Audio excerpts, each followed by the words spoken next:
Hello there everybody, this is General Snivy and welcome back to more of the Ratchet Clank Going Commando playthrough.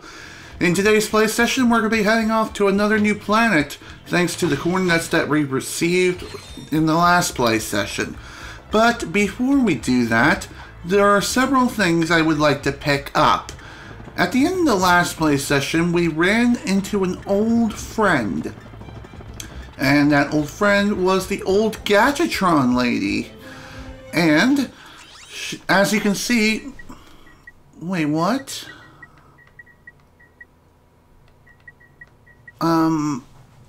Okay, this is weird. Why? Oh, okay, I think I see what's going on here. For some reason, I was thinking I could purchase the Rhino straight away along with the rest of my weapons. And it turns out the Rhino on offer here is actually an upgraded variant of the original Rhino, known as the Rhino 2. The Rhino 2 costs 1 million bolts, so way more bolts than what the original Rhino cost, which was 150,000 bolts, and my god, that was expensive even in the original Ratchet Clank, because as you may or may not know, in the original game bolts were pretty hard to come by, and you weren't given very many even if you smashed around the environment and destroyed every enemy in your path. So it was pretty dang difficult to get your hands on not only new weapons throughout the entire game, but also the Rhino as well, which was a staggering 150,000 bolts. And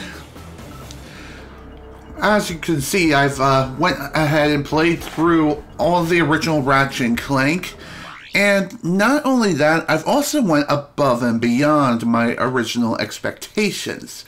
Instead of just acquiring every single weapon and just calling it a day, I went ahead and platinumed the original Ratchet and Clank while I was at it. And the reason why was because I felt like it. So, there you go. I got the Platinum Trophy for the game, and I got every single trophy in the entire game of the original Ratchet and Clank. Going Commando, of course, is a different story. We're just getting started here. And platinuming this game is not going to be as easy as the original, that's for sure. But then again, maybe it will be. If not, maybe it'll be easier. Who knows? With the original game, I was thinking I would have to do like a quick challenge mode playthrough, but thankfully in that game, that's not the case. All I had to do was just simply start a challenge mode playthrough and purchase all the gold weapons with all the gold bolts that I've acquired in the previous game, along with a lot of regular bolts as well. And purchasing all the gold weapons gave me an achievement, well, a trophy. And that trophy was Golden Warrior or something like that. I can't remember the name of it, but either way. Yeah, let me pull it up. No. Yeah, Ratchet King Midas. This was the very last trophy I got in my entire playthrough of the original Ratchet and Clank. And yeah, that's all the gold weapons in the entire game. Oddly enough, even if you do get the gold weapons, you cannot reacquire the gold variants of said weapons in Going Commando. You can only get the original variants, and even so, you can't acquire all 10 weapons. Only a handful of them, which is really strange, but, oh well. That's the original game. I went ahead and finished the game, and it only took me about a day or two to complete. Yeah, 2 days actually. Because on this past Thursday, I was supposed to stream this game, but I chose not to do it because I was still going through and trying to acquire the remaining weapons, and also the Rhino as well. But, hey, I figured I finish up what I started, and here we are. Alright, with that in mind, it's time to head to the Thug Rendezvous in the Felton system. there's only one platinum bolt there, and we just need to defeat the thug ships. So it looks like we're having another space battle on our hands. And with that, we are off. We're off to bigger and better things. We're off to see the wizard, the wonderful Wizard of Oz. Not really. Welcome to the Felton system. We are under attack. Can't outrun them. Let's hope these weapons work. Okay. It looks like with this space battle there are multiple challenges. There are 4 challenges in all. And I think there's a 5th challenge upon completing all 4 of the original challenges. So with challenge 1, we just need to destroy all 4 Thug for Less ships in the sector and disrupt their rendezvous. So here we go. This should be a pretty simple task. Or at least I hope.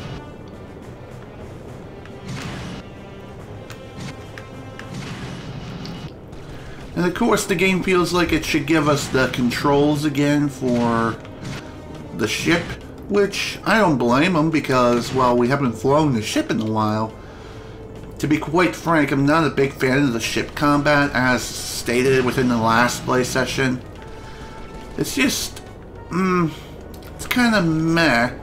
The controls are kind of messy in a couple of places. I mean, sure, the ship controls okay, but not all that great. I've actually played other space shooters that have way better controls than this, i.e. Star Fox or even Star Wars Rogue Squadron. No, seriously. I'm just saying. Heck, even Sonic 06 had better controls than this! Okay, no. Maybe I'm going a bit too far there. It's not that extreme.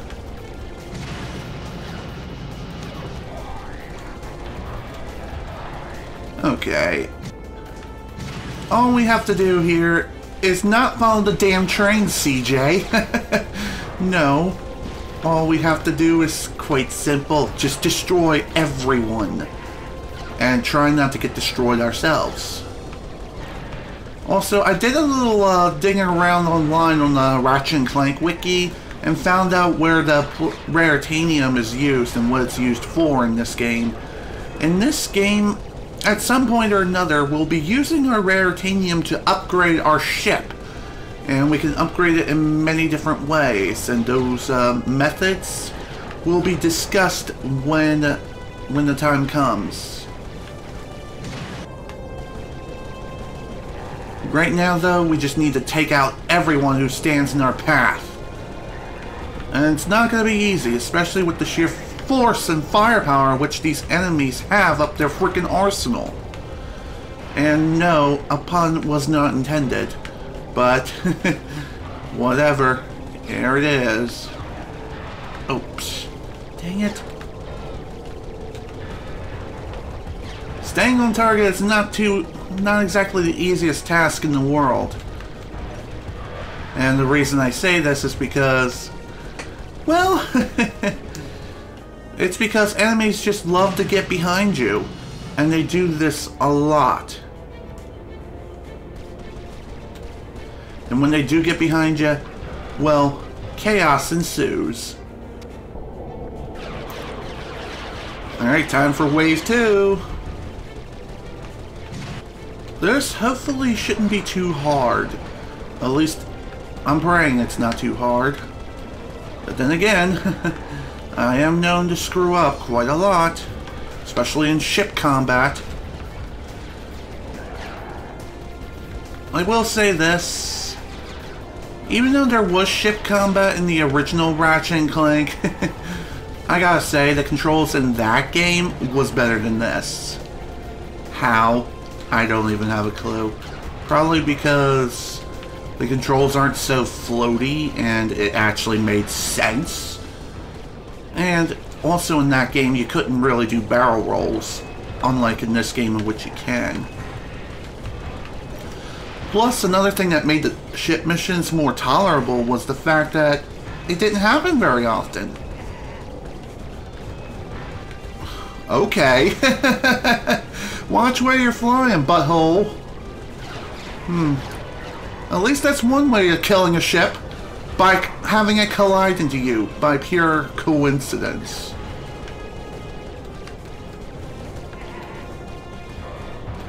I really wish the barrel roll really helped you out, but no, it doesn't really help you out that much at all. It doesn't give you any sort of invincibility frames whatsoever, unlike, say, Sly 3 Honor Among Thieves, in which barrel rolling gives you a lot of iframes. Like, during the entire duration, you're completely invincible, I think. Then again, maybe not. Because I know barrel rolls in real life are known as Arion rolls, or something like that. But barrel rolls sound way cooler. Here we are. I hope there's not a third wave. Okay, who shot me?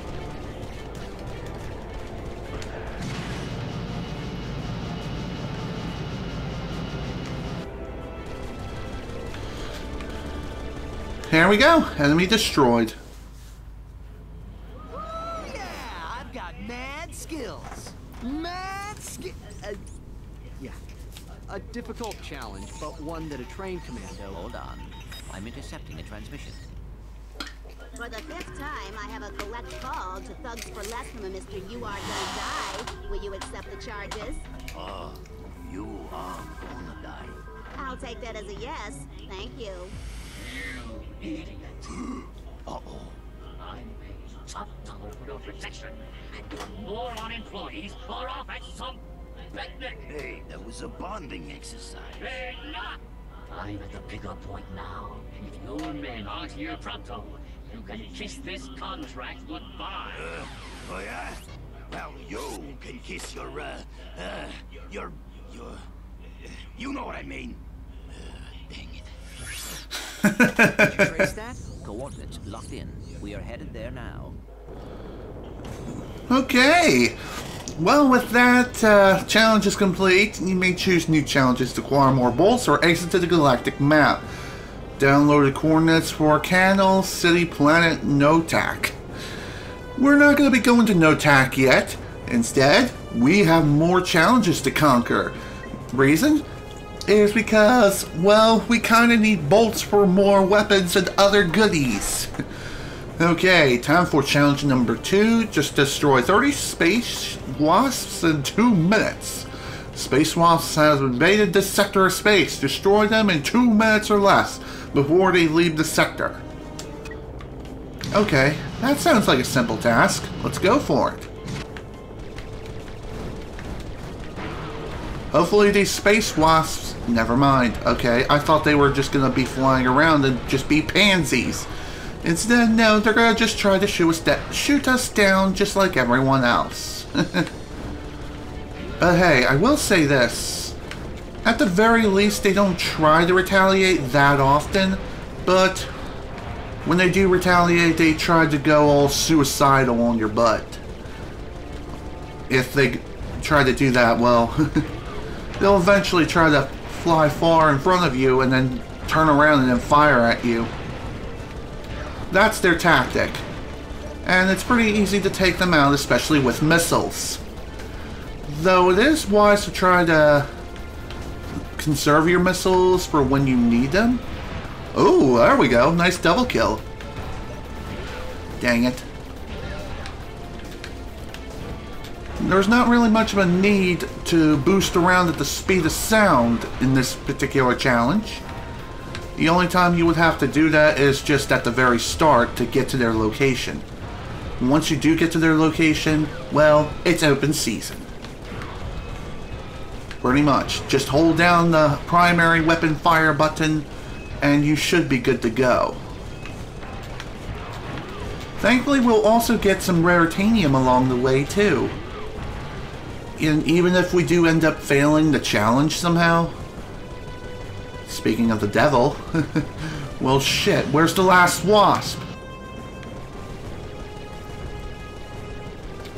Hello? Where are you?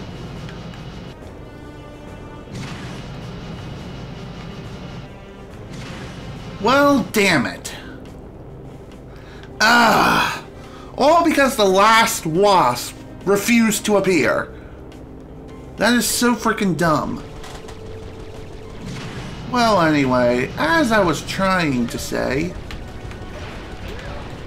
even if you do fail the mission, if you happen to collect any raritanium, you get to keep it. So, at least it's not a complete utter failure and utter shitfest. Bye.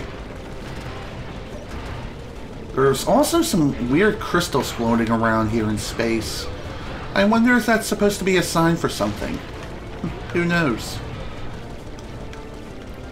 Also, I didn't actually watch the recent Nintendo Direct, but I did catch some highlights that really sparked my interest. For one, Crash Bandicoot Insane Trilogy is finally leaving its exclusivity deal in the dust, so now it's coming to other consoles, including the PlayStation, including the Xbox One, the Nintendo Switch, and even the PC. I'm really excited for the PC port, and I'm definitely going to get it as soon as I can. In fact, maybe I'll go ahead and pre-order the game. Then again, maybe I'll wait a little bit before I do so, because right now I'm kind of waiting to see if the game is going to get like 60 FPS support on PC and maybe on Xbox One X. Not so sure about Nintendo Switch. I don't think it's going to be getting that kind of support, but I know it will be receiving high visuals. Maybe not as high as, say, the PlayStation 4, but hey, it's the Crash Bandicoot trilogy on the go, which is freaking awesome. And, okay, that sounds like a simple challenge.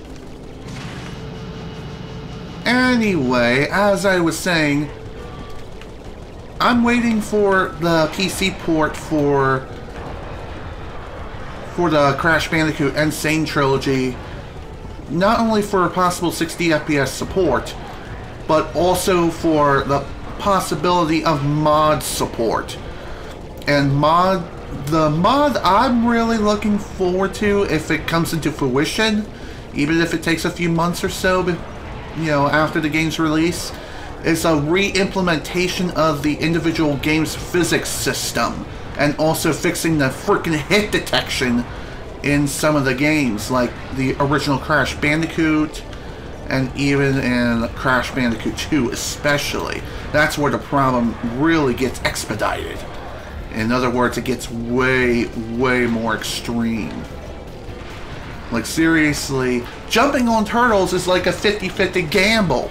I'm serious. You could be jumping on anywhere but dead center on the frickin' turtle, and you're going to either take a hit or die. And that is absolute bullcrap. It's really, really dumb that that's even a thing, and that's even a problem. And they never even fixed that in the original PS4 version, which is also really dumb. Okay, challenge more. Race through the asteroids.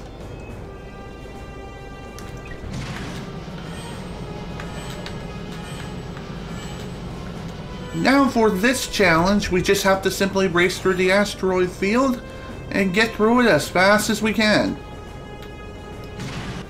We also have to race someone to the finish line.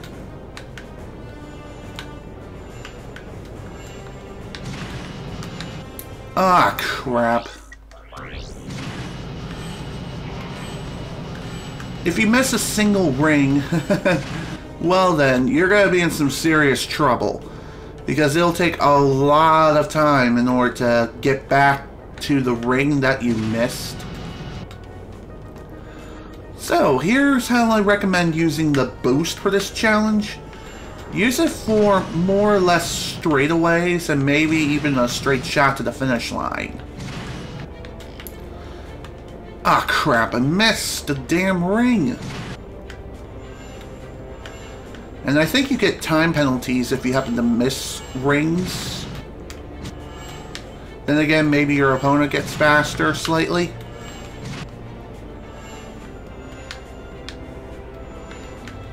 Okay, just a little further now. There was something there. Oh shit! Damn it! Ah, there I go, panicking again. Missed 3 freaking rings. At least we're not doing this all the freaking time, and this isn't the main mechanic of the game. Not unlike a certain superhero who had to do this throughout 90% of the game, and also have really janky controls. Not that I've actually played the game, but I've seen footage of it, but even so, just saying.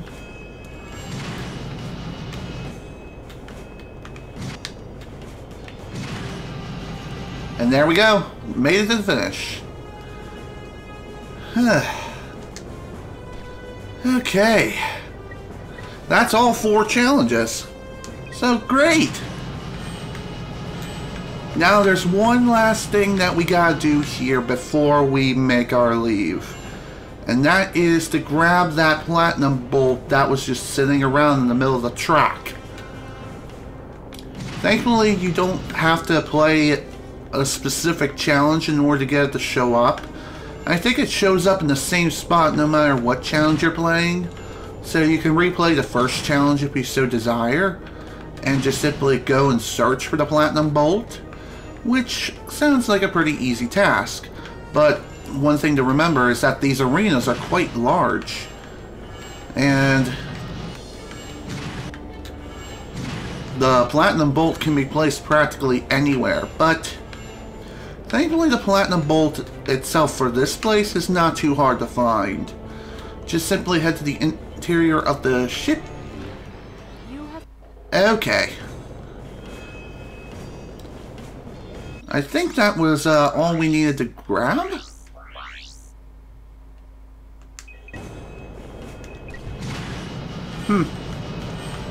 Okay, I think I just simply grabbed an upgrade. That's what it was around here.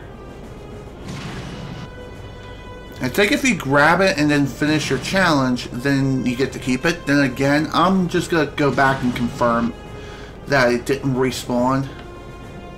Okay, good, it didn't respawn. So what I collected actually was like a little, I think that was like a nanotech upgrade or something. If not that, it was something else. It might have been a health upgrade for the ship. I don't know for sure. But either way, now that we've gotten that, I don't know where the platinum bolt is at this point. You can also go and collect some raritanium if you so desire here. Use the time for the space race instead of racing. Just simply fly around shooting at these freaking crystals. See if you can find something like oh, I don't know, a raritanium, a platinum bolt, wherever the heck it is. I have no idea at this point. Your guess is as good as mine.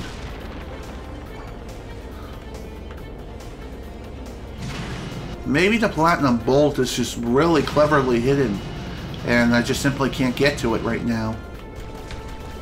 It would not be that surprising if that was the case.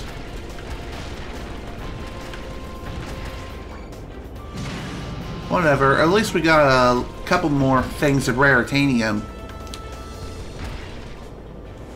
And there we go. Alright, we're done here. You lost the race, oh no!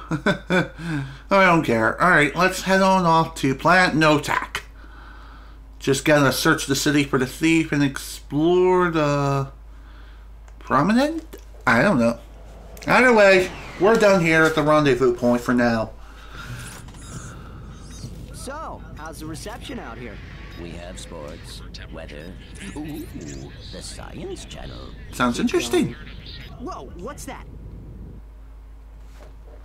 The man, the myth, the legend, the loser. Captain Quark, once the idol of everyone in the galaxy, has finally hit rock bottom. After his humiliation at the hands of Ratchet and Clank, Quark sold bogus merchandise he claimed were Gadgetron products. But a key defect in this product, the personal hygienator, caused severe irritation in sensitive body areas and alerted authorities to Quark's scam. Behind the Hero will return after these messages. Ooh, sounds fun. I want to watch it. I want to learn more. Well, that explains a lot. Yes, I suppose it... All this time, my personal hygienator must have been causing that itch. Anyway, we should be at our destination shortly. Ratchet actually bought that? Wow, that's hilarious. Too late again. We always seem to be a bit late. Why is that? No clue. Well, let's check this place out and find out where he's headed. Well, anyway, looks like the thief is once again one step ahead of us, and he's already left the vicinity of this planet, so instead of beginning our pursuit and figuring out where the hell he's going, we're gonna figure out where the hell he's going here, while we're exploring this planet. Why? Maybe here we'll find some additional clues. There's also one more thing I kind of wanted to change here. And instead of using the helipack for this session, I want to try using the thruster pack. As I said in the last play session, the thruster pack, unlike the original game, which had additional functionality, is purely a cosmetic change. So if you want Clank to have wings and just fly as if he was a frickin' jet plane, well, there you go. You can do that. Instead of using a helicopter, it's now a jet. Whoa. It's really not that much different than it's not that much different than the helipack. It's just purely a cosmetic difference. That's all. And no, you cannot ground pound with the thruster pack in this game. I know, I've tried. Boo. Well, anyway, all we gotta do here is just gather some intelligence for our next objective.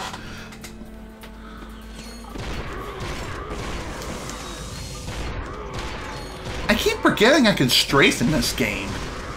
Maybe it's because I'm just so used to not being able to do so in the original game. I mean, can you really blame me after marathoning the original game, not being able to strafe, and then just figuring out now that I can? Also, say hello to the Blitz Cannon! The Blitz Cannon is the upgraded version of the Blitz Gun. And just like the Blitz Gun, it also functions like a shotgun, but it also has an electrical mod, I think. It also shoots pulses of electricity, and let me tell you, it's fun. It's an awesome, awesome weapon that you should totally try out. Later, dude. And since we already have a couple of upgraded weapons ready to go, I'm gonna go ahead and change the quick select wheel just a little bit. Maybe I'll keep the Blitz Cannon on just in case. Also, another thing too, if you happen to purchase the weapons from the previous game, such as the Tesla Claw, Bomb Glove, etc., unfortunately you will not be able to gain any weapon experience for said weapons. They're stuck at their default weapon level. Just like with the original game, they never were able to gain any experience whatsoever. So this game is no different. Sorry to say, it's sad but true. But anyway, the weapons themselves are still very powerful and very useful, and if you can get them for free by having a save file from the original Ratchet Clank, more power to you. That just means you can add more weapons for your arsenal and really start whipping somebody's asses to the freaking curb. And I almost got shot in the freaking back.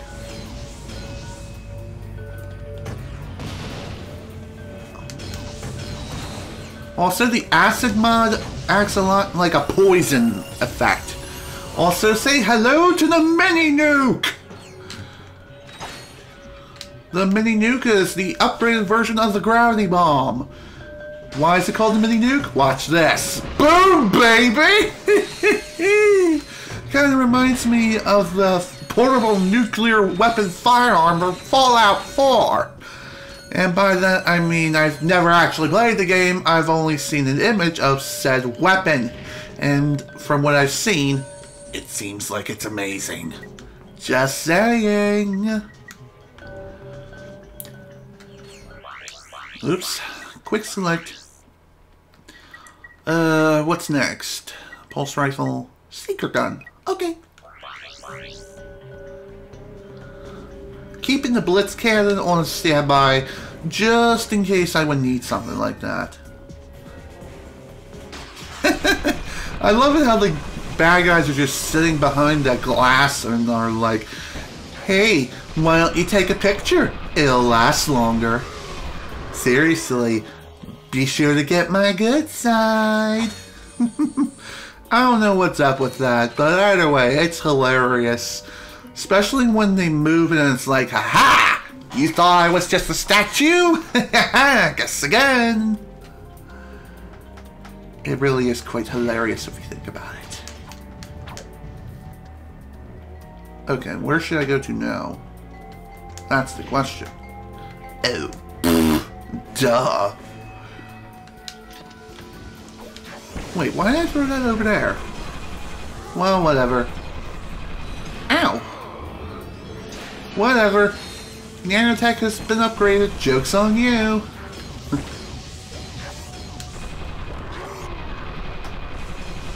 So, what do I... Oh, damn, that hurt. What do I recommend as far as turret placement is concerned? Try to have at least 2 turrets set up at once. 2 turrets is really the best way to go. That way, the turrets themselves have plenty of ammo to spare, and also have double the freaking firepower. Because 2 mini turrets are better than 1 mini turret. That's what I always say. Kind of reminds me a bit of Mr. Zurgon, except the mini turrets are stationary and Mr. Zurgon just floats around with you. Hello, what do we have here? You have found a nanotech boost. Nanotech boosts instantly increase your maximum nanotech capacity. Sweet! So what I picked up earlier was actually a nanotech boost. So that is freaking awesome. Nanotech boost, as the freaking Gadgetron or Megacorp lady said, it boosts your nanotech instantaneously, and you also maintain your currently gained experience of increasing your nanotech manually. So if you're about to receive more nanotech and you pick up a nanotech boost, well then that's great. You're going to have even more health twice as fast. Huzzah! And what's the maximum number of hit points that you can have? That is something I'm kind of wondering myself. If I have to guess, I'm going to say it's going to be about 10. About 10 units of nanotech. Maybe 10. It might be 20. I'm not sure. Either way, you're going to need a lot of nanotech, especially for future worlds. That's for sure. Also, I want these boxes and I want them now.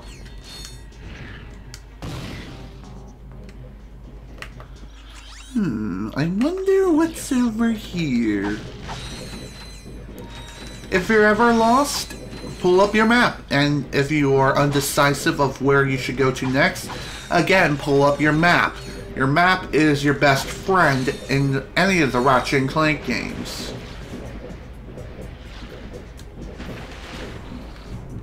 Is there anything of significance down here? No. Okay, well, so much for going this way. I kind of need to get up to that platform there, but of course I can't get there. maybe I can destroy these tanks? No? Okay.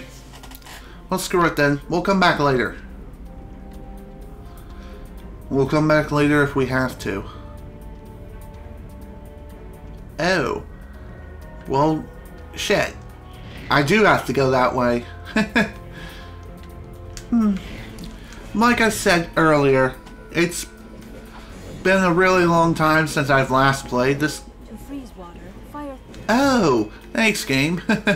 I forgot about that. Jeez.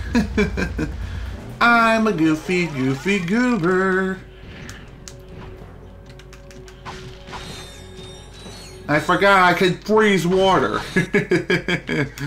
Jeez, what the heck is wrong with me? Oh, dang it. I hate it when I do that. When I'm strafing and I throw a turret down, sometimes I end up turning in the direction I was going, even though I was clearly strafing. But whatever. I guess that's just how the miniguns work.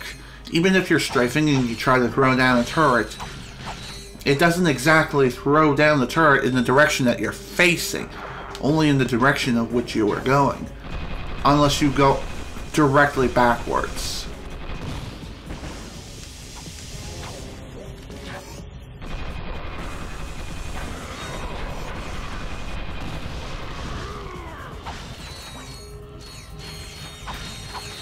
There we go.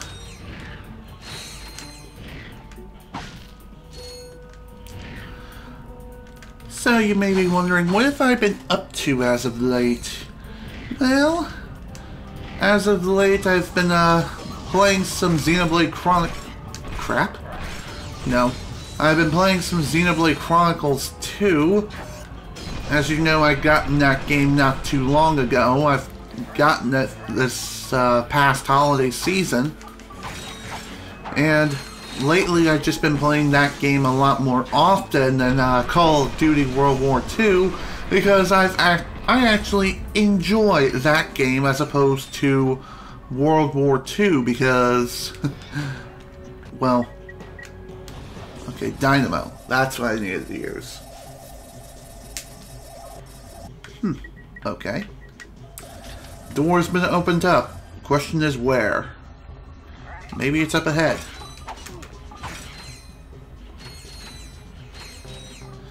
I seriously wonder, how much damage do these little guys deal?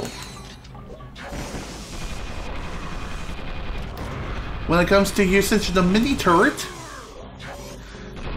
just simply throw one or two down, and then take cover, and let the mini turrets do their job.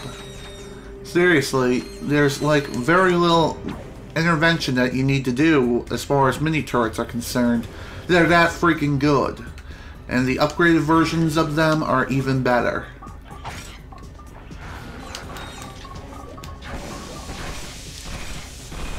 And all you really have to do after placing down the turrets is just dodge. Just run around and dodge everyone who stands in your way. And again, let the mini turrets babysit you. Kind of reminds me of a certain pig that does the same sort of job. I don't even want to go there. Just saying. I thought I just noticed something just over here. Oh, it's nothing. It's just death. It's death's sweet embrace, just waiting for me to just jump off. And, well, throw myself to the fishes. And that's not fun. It isn't. It's not fun at all. Okay, I just came from there.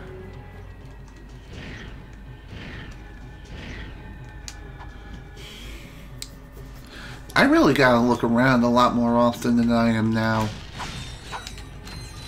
There's also one other thing I haven't pointed out.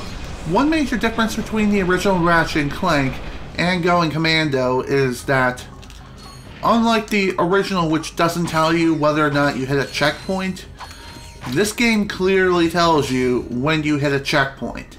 And it's also like this going forward. What's on the telly?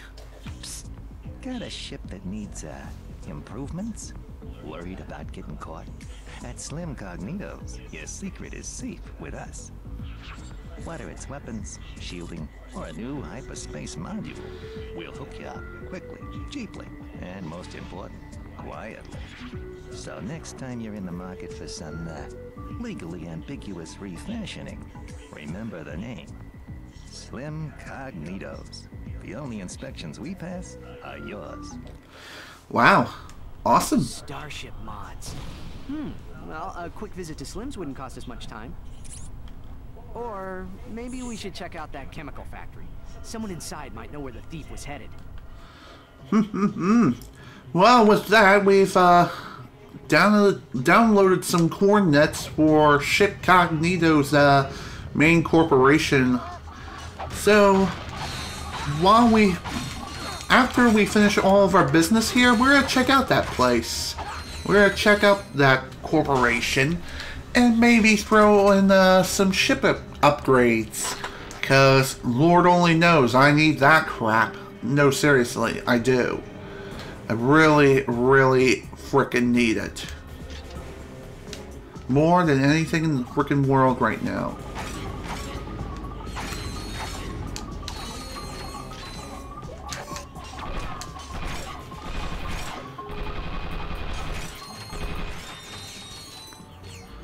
There is one little thing I don't really like about these little mini turrets here, and that is they're not exactly the most accurate of weapons. Their turning cycle is relatively slow, and so a lot of times they'll end up wasting ammo before they end up hitting their target, and sometimes they may not even hit them at all and just simply explode. And that absolutely blows. Oh, hi.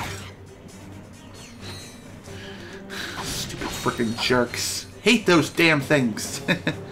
Well, okay. They're not that bad. They're really not.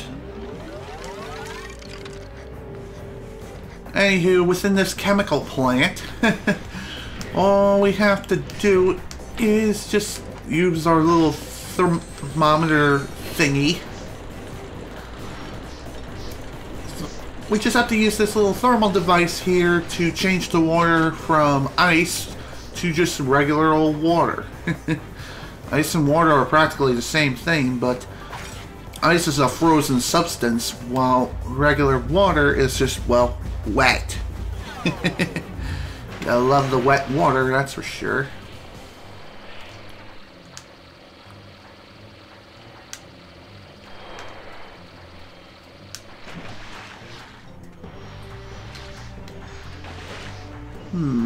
Anything else here worth mentioning? At this point, no. The factory itself is not too hard to navigate through, but it is pretty easy to get lost if you're not careful. And that's not something you want happening to you, now do you? There we go. Unfreeze the water here, and away we go. What's up here? Guess I'll find out after I get out first and freeze it.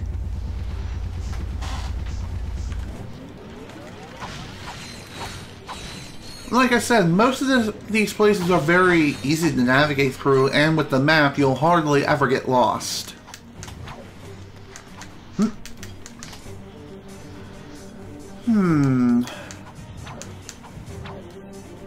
Anything else happening this past week that's worth mentioning? Well, I mentioned in the last play session I've recently changed MCNs, which is Curse, and at this point now... Oh, I see what's going on here. At this point now in the factory, we just need to use clever timing. And we need to time our shots carefully. time it to the point where the water is going to rise up to its highest point or its lowest point, and then freeze the water. However, if you take a little too long, then the water is going to rise at a level that you're not going to be happy with. And you also cannot swim in those dangerous waters due to the fact that the waters themselves are also infested with very dangerous fish. The fish themselves are one-hit kill enemies, so if you let them anywhere near you, you will die instantly.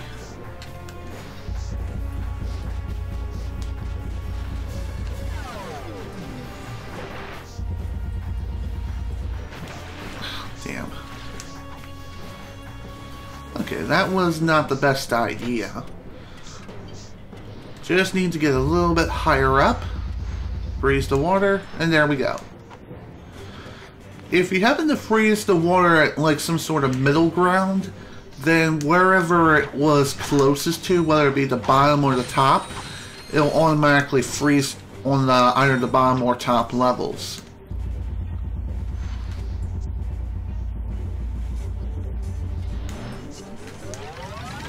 Then again, maybe it just freezes at that particular point, no matter what. I'm not too sure. Either way, we don't need to worry about the fish.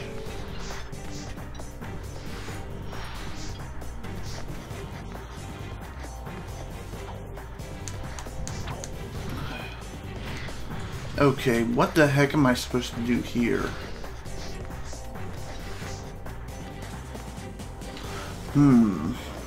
That is a pretty dang good question that's worth asking right about now. Maybe I froze the water at the wrong time? I don't know.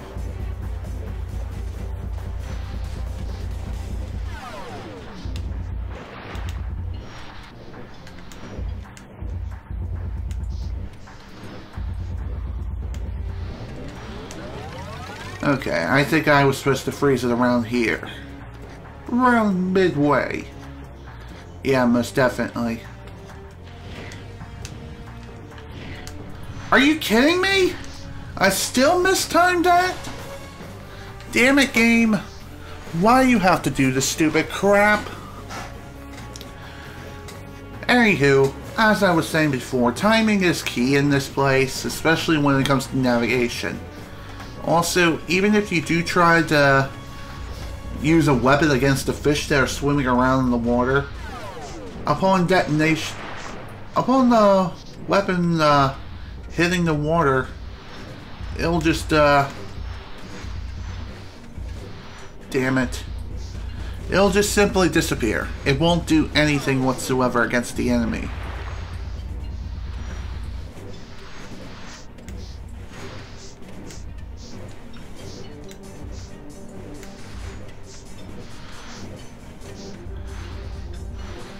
There. That should do it.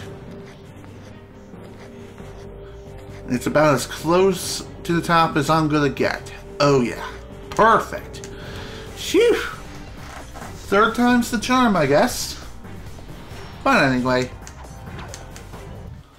Perhaps these robots can assist us. Excuse me? Have you seen any masked weirdos? I think I had better do the talking.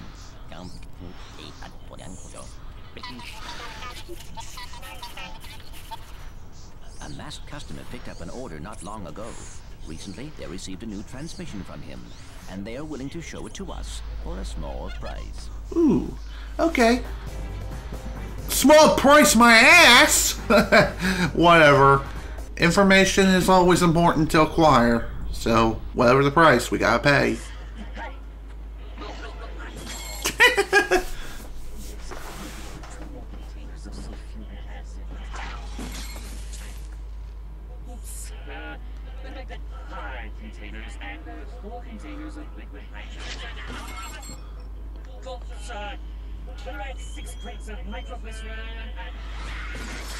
Oh, damn!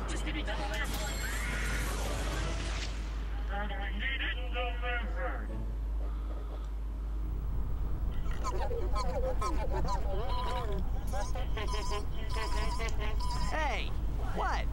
What? Oh, nothing. Just some robot humor. Okay, funny guy. Let's just head to those coordinates. Okay, and with that, we've got more coordinates for yet another new planet. And that is our continuation point. That's where we need to go to next. But before we head there, it's time to go and modify our ship. And give it some well-deserved love. Because truly, it needs it. It needs a lot of it. Also, I just realized I never actually went to the Gadgetron vendor. Okay, so here is a brand new weapon that we've yet to acquire, which is the Synthenoid. Plays through frantic firefights with your robot assistant. I was talking about Mr. Zurgon not too long ago. This is the precursor to him. It's funny how I can somehow predict the frickin' future.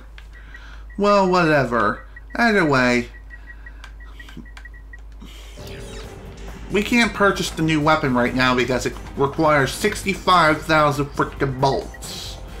But thankfully, it's not that hard to acquire bolts in this game. In fact, it's pretty dang easy compared to the last game anyway. But we're not going to worry about that right now. Let's go check out Slim Cognito's Ship Shack.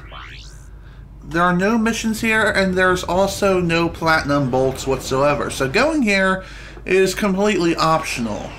But if you want the best upgrades for your ship money can buy, it's wise to come here.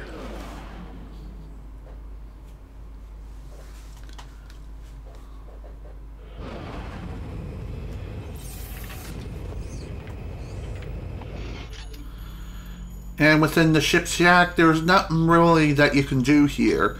It's just the ship itself and the terminal, and there's no map here either.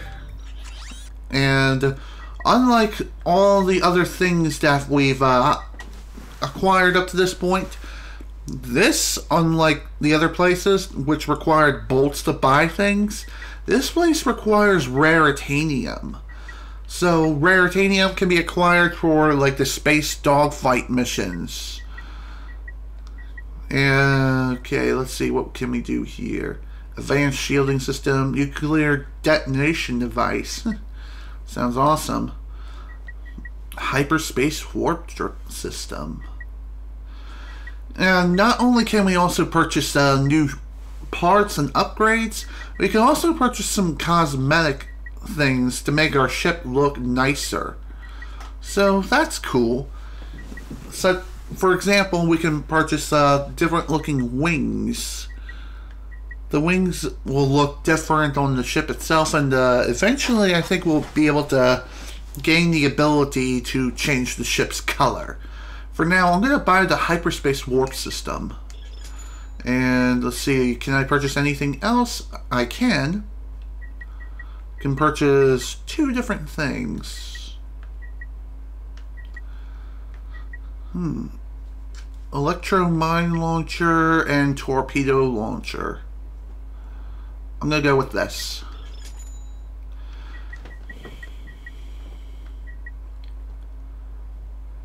And there we go. We're done for now. I wish I could have been able to purchase the advanced shielding system, but oh well. That's really all I can do for now. Let's head off to the next planet, which is Siberius. The frozen base of Siberius. I received a random letter. Let's destroy a nation. Oh, man. Okay. Onward to the next planet. And it's time to chase this thief down and put a stop to his evil schemes. But then again, the thief himself is kind of having problems of his own. The experiment's kind of going wild on his ass. Which, honestly, why didn't it do that earlier remains to be seen. But, whatever. The experiment, I think, is starting to show its true colors now. And someone just went live on never mind. Actually, it was just something else. Something about Audio-Technica or something? Something along those lines. Anywho, no new weapons here besides just floating robots of doom. Anyway. Oh, hi! Why? Why are you here? Why can't I hit you with my first strike? What the hell? Oh my god, I suck. I suck. And I threw the turret.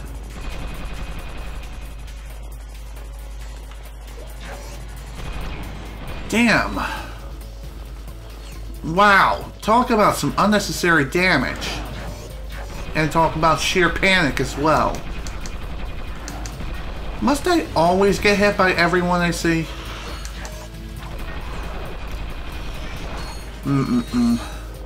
Just goes to show how often I played this game. Which was hardly ever.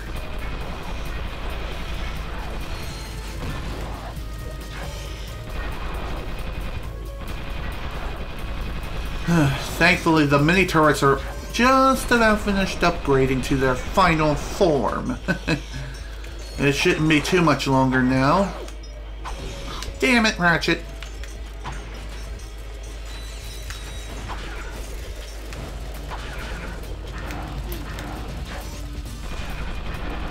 Better throw that down. As far as this planet's navigation is concerned, what can we do here? There's really only one mission. Find and confront the thief, which, for some reason, he's held up around here. And as far as getting to him is concerned, it looks like it's a pretty straightforward path. There's no branching path that we need to worry about on this planet. And there's really only one thing that we have to do. And that is just to find the thief, take him out, and get the experiment back. If the experiment is nice enough that after taking out the thief, it'll just come right back to us, no questions asked. Hello, Working Shawario. Welcome to the stream. Welcome to more Ratchet Clank going Commando.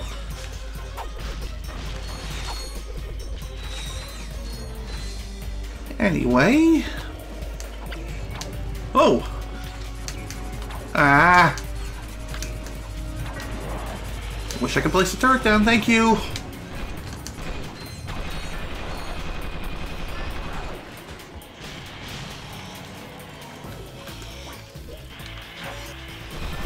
Thankfully, aiming mode is also very useful when you're trying to be precise with, like, targeting acquisitions. Also, what the hell, why didn't I place one down?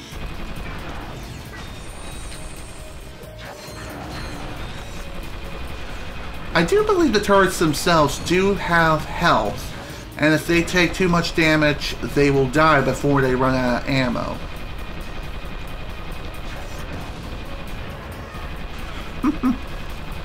Man, I love these mini turrets so much.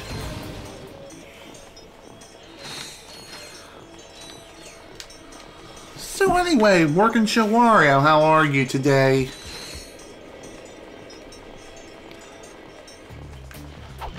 What do we have here? A teleporter? I guess at this point, this is kind of a one-way trip. If we happen to proceed onward to this point, then we're going to have to continue the entire pathway until we eventually reach our goal, which should be a simple task. I think we're more than ready to take on whatever it is we need to do. So anyway, I'm going to guess what we have to do is just simply survive until the end of the trip. Oh yeah, I have heard the news that the new Smash game is coming to Switch this year. And also, coming from that Smash trailer, also sparked a new meme. How? I have no frickin' idea, but either way, let's see, what should I put on next? I believe I have the pulse rifle on. Okay. I have no other weapons at this time to really work on. Well, I kind of do. I have the secret gun.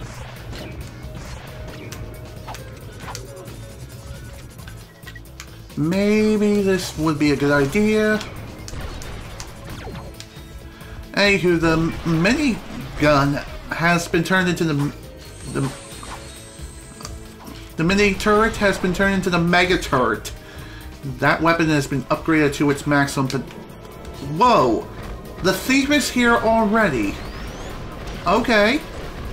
Sure. Sure, let's go with that. The thief is here to ruin our face and ruin our day. So I'm going to guess throughout this entire trip,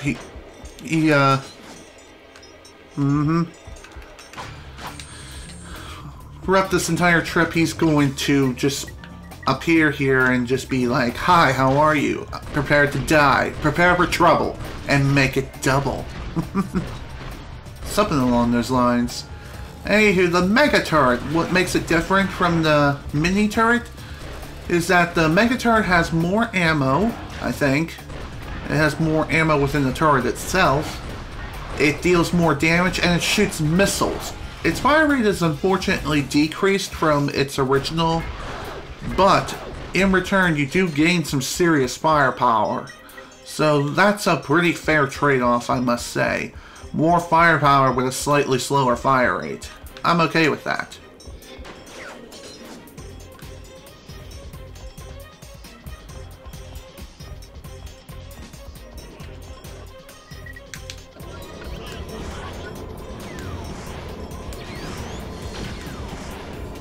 And if we happen to run out of ammo for any of our new weapons at any time, we can just simply swap to whatever weapon is... Whoa! How the hell did that happen? Well, so much for riding the convoy all the way to the end. We're already here. Oh, yeah. I know what you mean. I've been looking forward to the new Smash game since I got my... Oh, hi. No.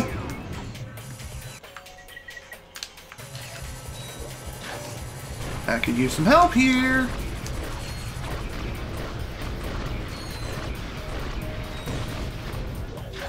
Man, I hate these little frickin' spike balls and their frickin' blades of death.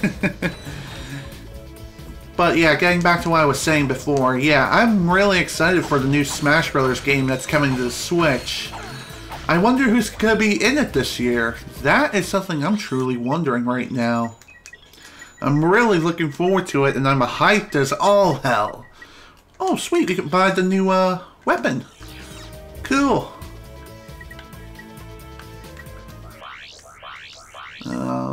Quick select.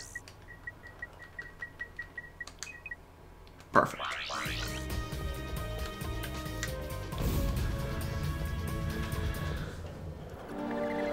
Oh my! Poor experiment. You've lost, Megacorp. Take your imperialistic eco-fascism to another dimension. Say goodbye to your Frankenfest. Come on, Clank. Too slow. Corporate lackey. Well, shit. Anyway, it's boss fight time. Time to fight ourselves a thief as we completely murder his ass. Damn, these little robots are freaking deadly as hell and OP as crap. I mean, look at that shit. It hasn't even been 30 seconds.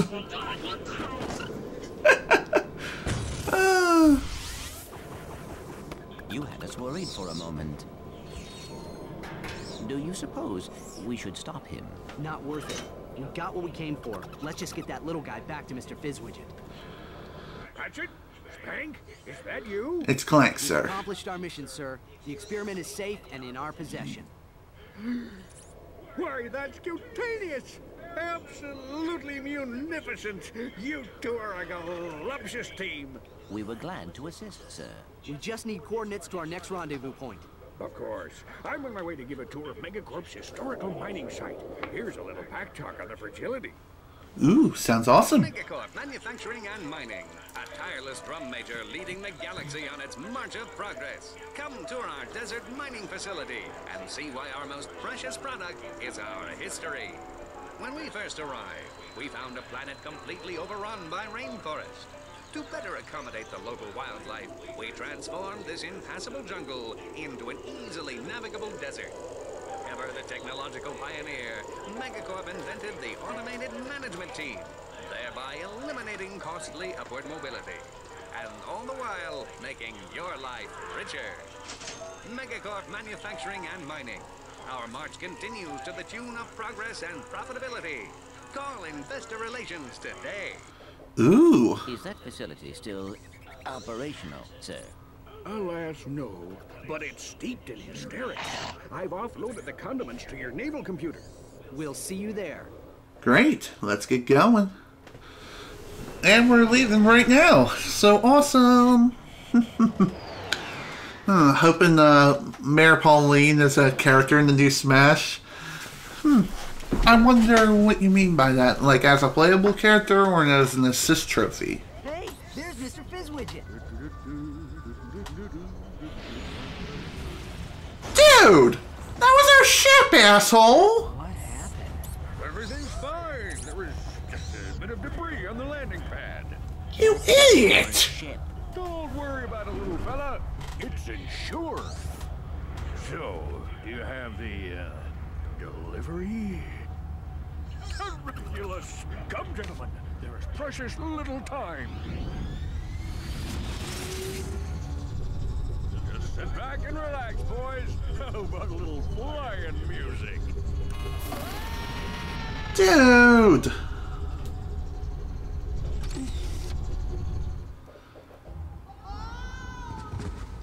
He did that on purpose. Nah, he's just easily distracted. Yeah, well... Come on, let's see if we can find a way out of here. Well, at this point now, unfortunately... And yeah, I'm really hoping Mario Party 11 does have online functionality. While at the same time, I also have very low expectations for the game. Because... Well... you know how Mario Party 9 and 10 went? Yeah, not well at all. But anyway, that was those two games. Hopefully Nintendo learned from their mistakes, and hopefully now they'll actually start listening to the Mario Party community of saying, oh, I don't know, we want like the classic Mario Party style, seen in Mario Parties 1 through 7, maybe 8. And not some stupid card gimmick, you know what I mean?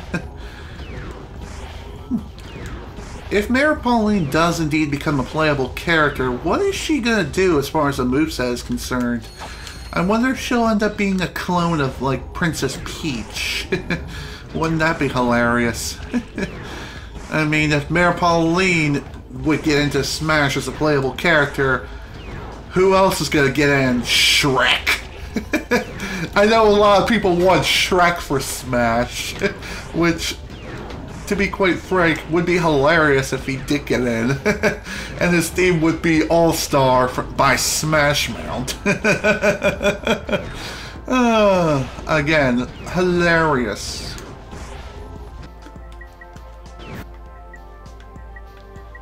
Okay, out of ammo here.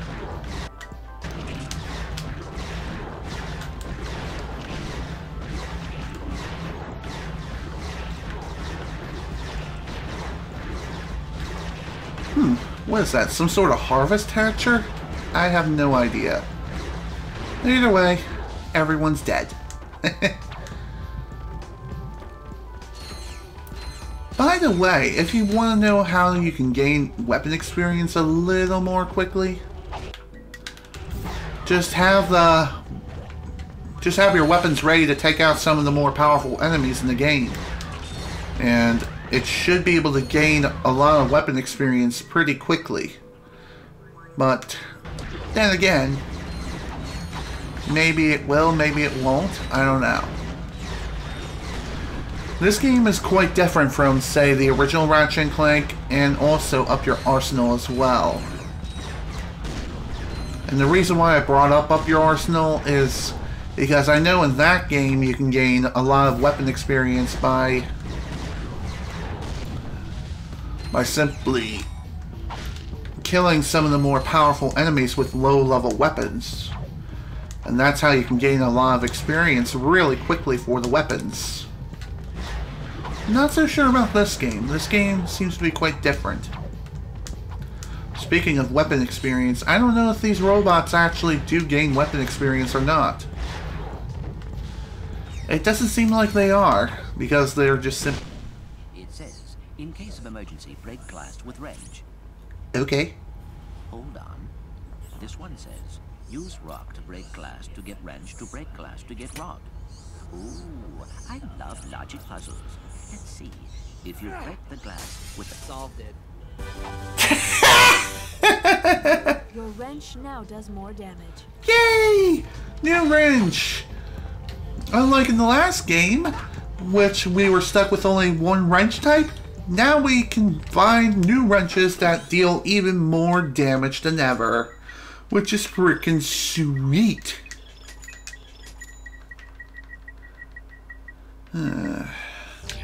Still need a lot more bolts if I'm gonna purchase any more weapons. Oh, this Ratchet game? This Ratchet game is Ratchet Clank Going Commando. This is the sequel to the original Ratchet Clank, and it's also the predecessor to Ratchet Clank Up Your Arsenal. Also, what the hell? Why is it just suiciding to the freaking ground? Is it because there are enemies underneath of me or something? I have no idea. As I said in the previous play session, this Ratchet Clank game I have the least amount of experience on, so I don't know very much about this game other than the fact that I've actually played through it to completion. In other words, I've just beaten the game. But that's about it. I've only beaten the main story of this game, and I've never actually went for 100% completion. Okay, so the robots do gain weapon experience. And another thing too is that the robots themselves, they come out in pairs of 4, so you can only use them up to a maximum of 3 times. Which is totally fine, I'm okay with that. At least they'll stick around for quite a while.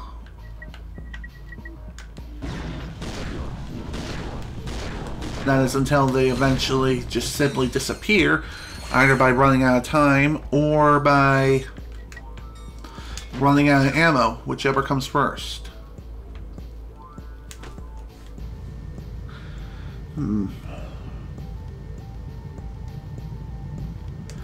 Yeah, Mario Party... Okay, I guess I'll get back to that discussion in a moment. Hand over the experiment now. I can't do that. 3 seconds. 1, 2, 3. Okay. Whoa, he's a sheep. And her eyelids just went through her eye. Where's the experiment? We have returned it to Mr. Fizzwidget. Oh, just put the whole galaxy in imminent danger. But I don't have time to stand around explaining it to you.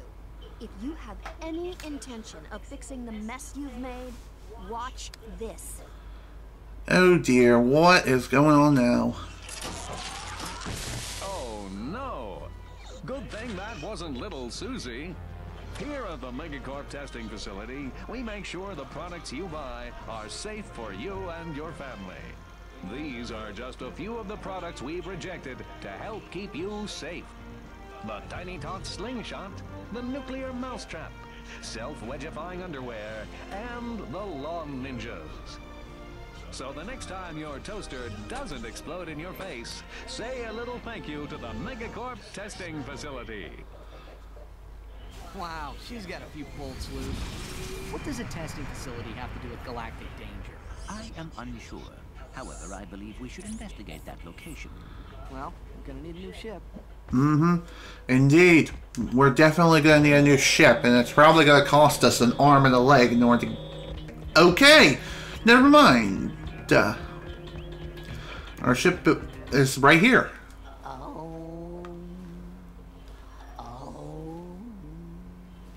Hello, sir. Hey, that's my ship. Possession is an illusion. Do not all things belong to the cosmos? No. That's definitely mine. This vessel suffers from wounded char.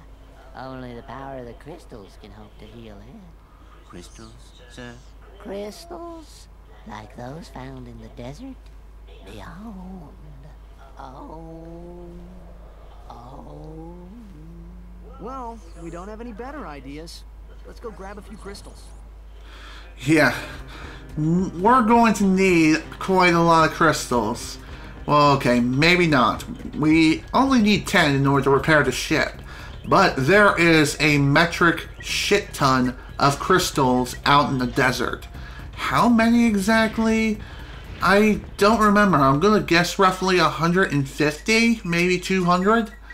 Either way, it's a lot of there are a lot of crystals out there, and there are many different ways to get them. However, at this point in the game, we can only acquire like a certain number of them at this point. How many exactly? I have no idea. We'll only be able to acquire the crystals within a small set. Within a small set location. Later on, I believe we'll be able to proceed further into the desert and gather more crystals. And in order to get the crystals, you just need to release them from their little holding place. And bada bing bada... Whoa! Ambush! So, here's some advice for using the seeker gun. Jump into the air. Jump now, don't be scared. I forgot how the rest of the frickin' lyrics go. That seems to be a running theme. Whatever. Either way, crystal is ours. Kind of reminds me a bit of the Crash Bandicoot game, starting with Crash Bandicoot 2 and Crash Bandicoot 3 Warped. With gathering crystals, except the crystals you can just simply touch them and then be on your merry way. Here, we just need to knock them out of their holding bay, or whatever the frick the name of the thing is.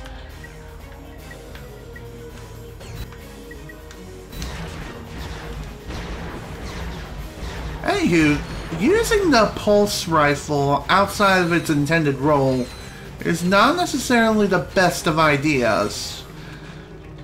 So if you really want to utilize it to the best of its abilities, use it at a distance. Use it as the way the game frickin' intends you to use it. At a distance.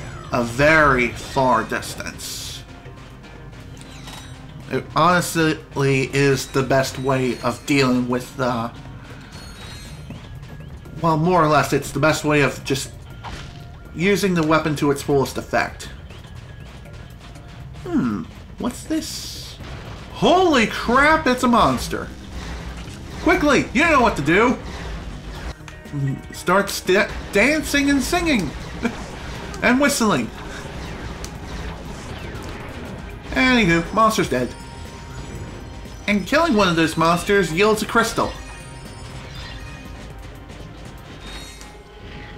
Then again, despite what I said earlier about only acquiring a certain number of crystals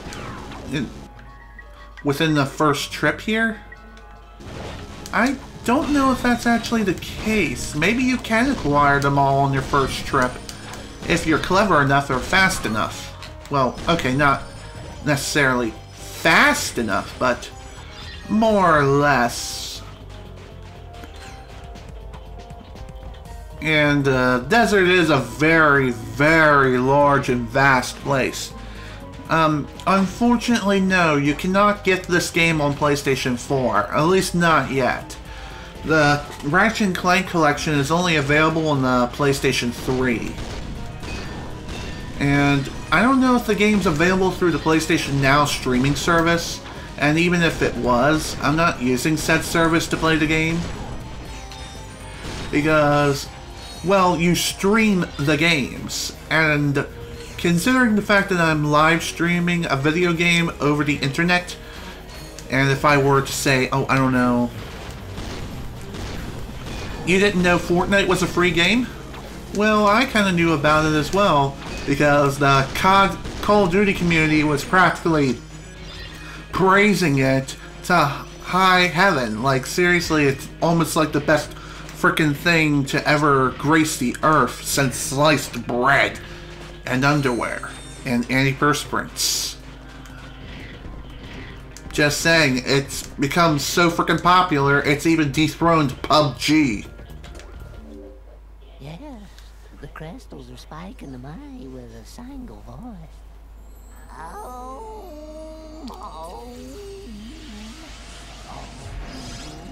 Alright, the ship's fixed. That was pretty impressive. Bring me more crystals, and I'll pay you cold hard bolts. Huh? He must be fully loaded. You can earn vast amounts of bolts by exploring the desert and finding crystals. Great.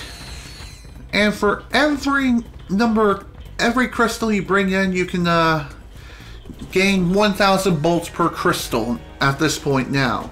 There are 88 more crystals out in the desert, and I am not too sure if I should go for all of them now, or if I should wait until later.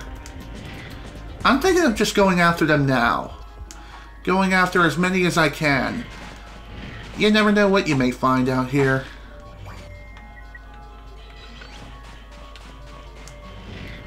The desert may be a vast place, but thankfully we do have a means of fast transportation, I guess, in a sense.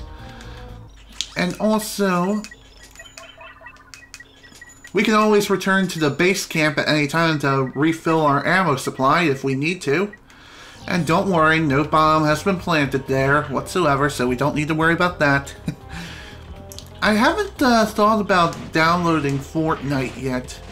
Okay, yeah, you can't get all of the crystals yet.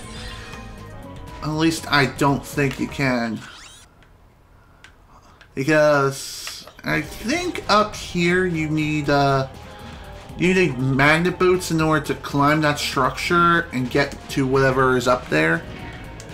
So I'm probably going to wait until I grab the frickin' magnet boots before I go crystal hunting. So there's 87 left. 87 crystals left to grab. And like I said, we're going to worry about them later. I'm going to grab the magnet boots at the very least. And we may end up being able to grab something else before we go. You know, before we go crystal hunting completely. Alright. With that in mind, time to head to the testing facility on planet Dabo. Is that how you say it? Dabo, or is it Dobo? I don't know. Either way, let's explore the testing facility and see what it has in store.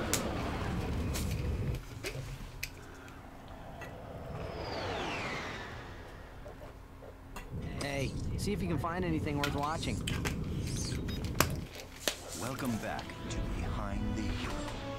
In yet another setback for the embattled Captain Quark, the Galactic Court ordered him to pay 6 billion bolts in damages to citizens suffering from personal hygienator syndrome. Only 2 days later, Quark was arrested trying to flee to Poketaru. The one-time hero, now full-time Zero, was placed in custody awaiting trial. But the next day it was discovered that he had escaped, flushing himself to freedom. We will return to Behind the Hero after these messages. How the hell did he manage to do that? I almost miss that guy sometimes. Almost. Seriously, how the hell was Captain Quark, a big, muscular Zero of a hero, able to flush himself down the frickin' toilet? I mean, that seriously has to hurt. And it probably broke every bone in his body.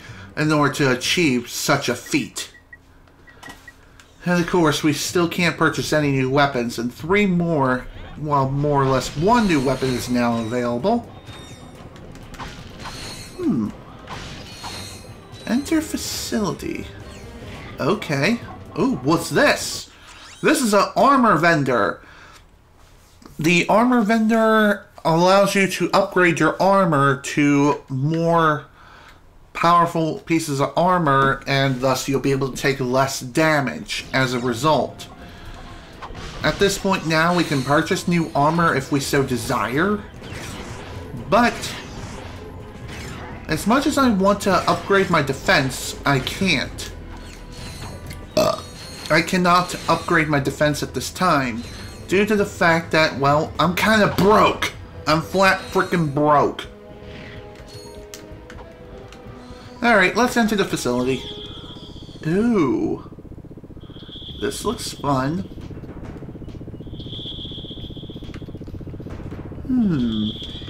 Can I shoot them? I can. And if I do shoot them, well, I can destroy them, yes, but at the same time, they'll also be like, oh god, intruder alert, intruder alert. Thankfully, dodging their fire is really easy to do. Not like in the original... Not like it was in the original Ratchet Clank, where dodging the Spotlight's attacks were like really, really difficult to do. Ow.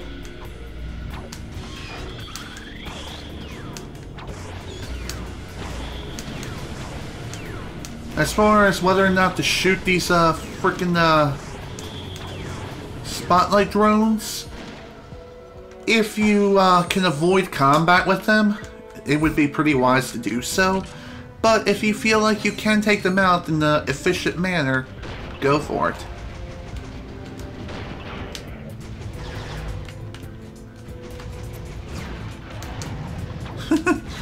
I just noticed these guys are using dual-wielding weapons. Are those the dual Vipers from Ratchet Deadlocked, or are they like a prototype?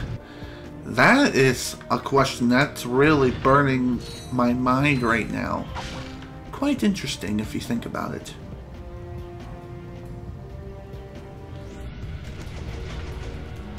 Ooh, this looks like the perfect opportunity to do that.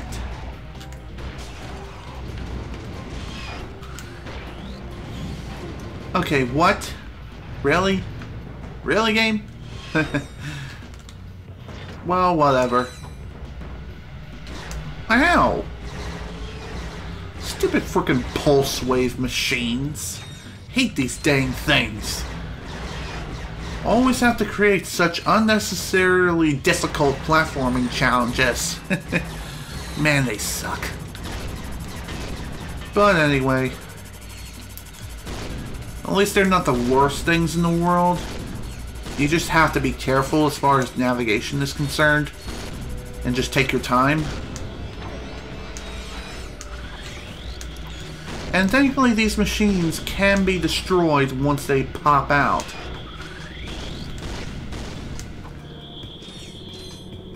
Ah, crap. It's also very easy to run from those particular Spotlight enemies if you happen to get spotted. If you don't have the weapon necessary to take them out, that's okay. Go ahead and run away and live to fight another day. There's no shame in that.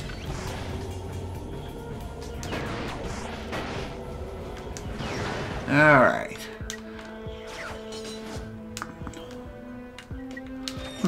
Didn't think I would need to use the dynamo again anytime soon. Oh! Okay then. Whatever, game. Screw you. Alright, let's try this again.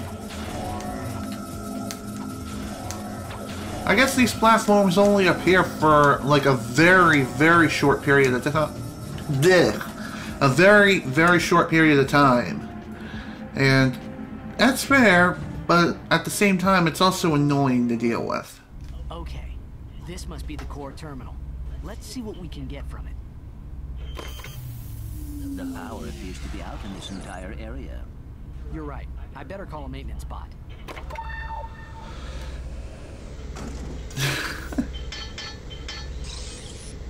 Let's just follow him and fix it ourselves. That sounds like a good plan. Let's go for it. You need the glider here. You'll have to go to another planet to find it. Well, dang it! So much for being able to complete every objective on this planet. I think at this point now, since we're kind of out of luck, I think at the very least we can warp back there for when we do end up getting the glider from a different planet.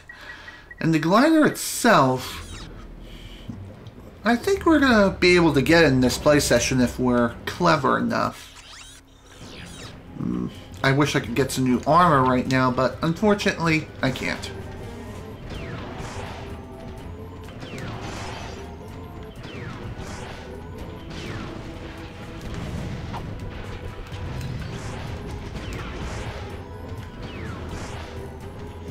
Is it me, or does the seeker gun not seem to be that effective for this place? Then again, maybe the enemies are just that much stronger. Who knows? Either way, it's kind of something that's kind of boggling my mind right now. But either way, let's continue.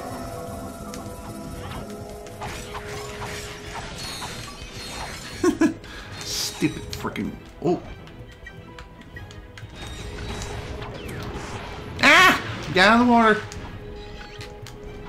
I think there's like an evil fish in there that'll eat you if you take too long in the water. If you're swimming around for too long, that is.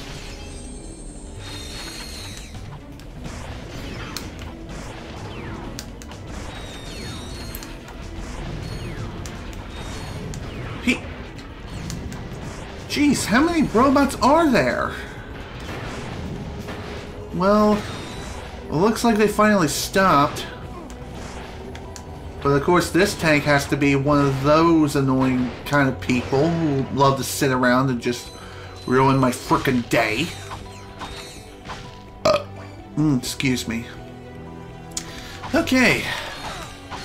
Finally I have more than enough bolts to go and purchase an armor upgrade.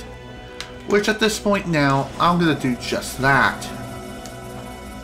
So, a quick trip all the way back to the start of the level. Oh my god, Ratchet. There we go. Purchasing the new armor will increase our defense. So now we simply just take less damage. Oops. Less damage equals better survival capabilities, if that isn't obvious. It's kind of a standard, especially in RPGs and JRPGs alike.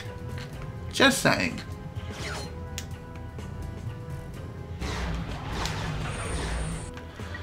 Also, I just noticed this now, but there appears to be two different kinds of nanotech boxes that are floating around.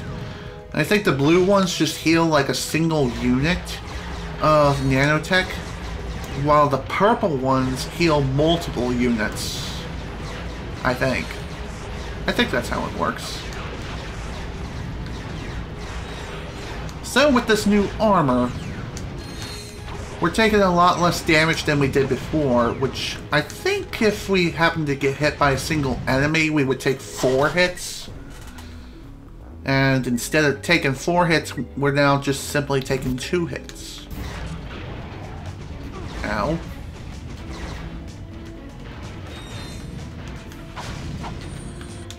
Good. I need more seeker gun ammo. You know what would be nice right now? A Gadgetron vendor. That way I can buy more frickin' ammo. But I guess it's just simply not meant to be. Another thing I really don't like about the seeker gun, other than its low ammo capacity... Oh, well that just completely missed. At least it wasn't completely wasted, but it might as well have been.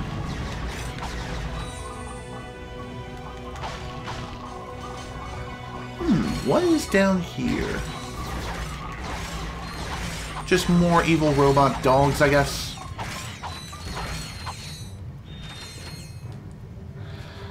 Yeah. Maybe down here is just merely a safety net and also more enemies for you to kill. And, of course, if you fall down here, you do have to start kind of over. Not completely over, but even so.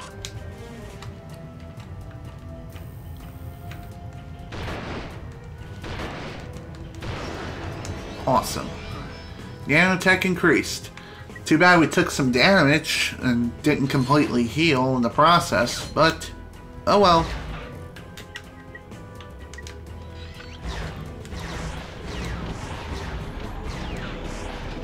Damn it.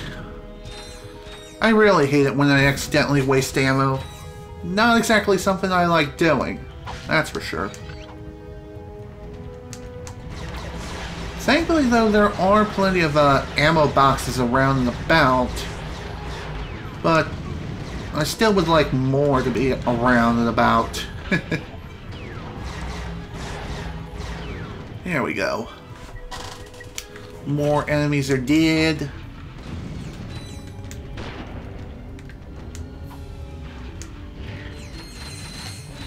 There is one other thing worth pointing out, too, when it comes to the pulse rifle, which is this weapon here, and that is, I don't believe headshots matter. It just simply deals the same amount of damage as if you were shooting them in the body. So, don't worry about headshots whatsoever. They're kind of pointless.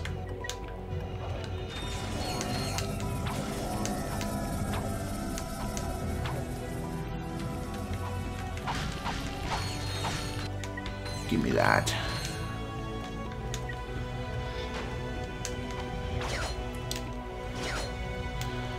Here's another little fun fact for you. In the original Ratchet Clank, well, Captain Quark? Nobody, I mean nobody, gets by the mathematician. I guess all the good names were taken. Watch your mouth, Zero, before the mathematician subtracts your head from your shoulders. Sir, as a fellow number cruncher, could I please ask what this is all about? That moon's where we divide losers from winners before adding them to the Megacorp games. There's a challenger up there ready to reduce you to nothing. This technology looks familiar. Perhaps I could... Sweet. Think you can get us to that moon? Sounds good to me. Let's go! Off we go! Wherever this moon may be. And it's right up here. Welcome to the Dobo Orbit. Hey! Remember us? Okay. At this point now, it's time to play with Giant Clank. We didn't get to do this very often in the original game, and this time, at least it'll be somewhat different. Giant Clank controls are simple. You move around, push circle to fire missiles, square punches for single melee combat, triangle fires a bomb strike, X jumps, and push R2 or L2 to strafe. Let's begin. Another thing worth pointing out too is that the fire rate for the missiles on Clank have been improved significantly. And also, unlike the original where you had unlimited missiles, this game has a limited amount. You're limited to only 100 missiles. I think Clank can gain more missiles later. You can find more ammo by destroying buildings. Kind of like Godzilla, we can destroy buildings, find more ammo, including bombs. And let me tell you, finding bombs is a pretty easy feat. However, for some weird reason, Giant Clank is just kind of frail.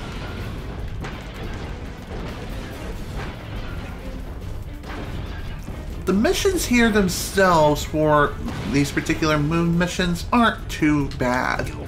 They're not really that hard whatsoever. You just gotta keep moving, keep strafing left and right. And you just gotta keep wailing on the enemy and heal whenever you need to and restore ammo. Thankfully, the missiles do have heat-seeking capabilities and will lock onto your enemy.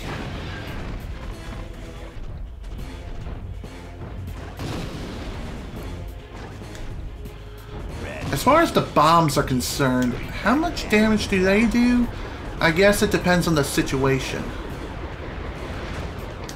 Thankfully, the bombs themselves are pretty easy to dodge, especially for the sheer fact that you're given plenty of time to prepare yourself to dodge the attack. Whenever the opponent uses a bomb of their own, the screen goes red. And when it does, that means, hey, an enemy's throwing a bomb on your frickin' ammo supply. And you don't want that now, do you?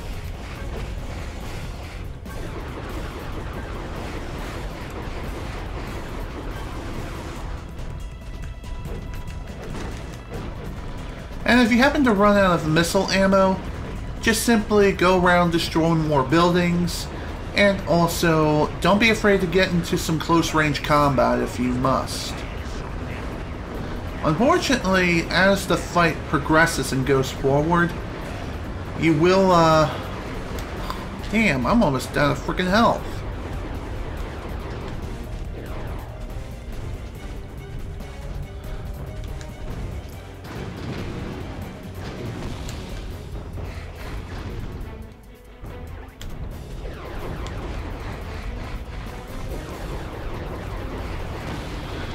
Damn, I am so freaking dead.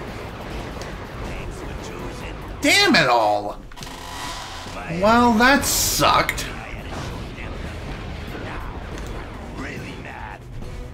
Another thing worth pointing out too is that you can very easily get interrupted while throwing your bomb at the enemy.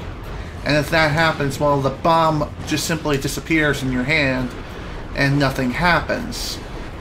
And the only thing that does actually happen is that you've wasted the bomb.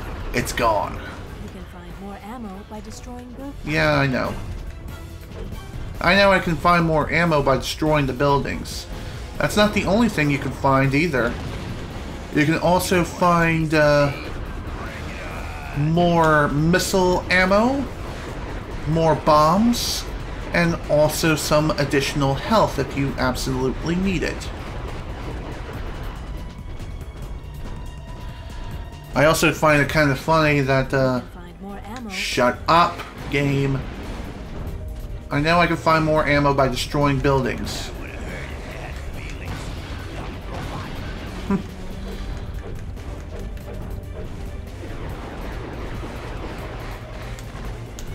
I gotta say, these giant robot fights, as fun as they are, they're also pretty dang difficult due to the fact that Clank is so frail. He can't exactly take a hit like a champ.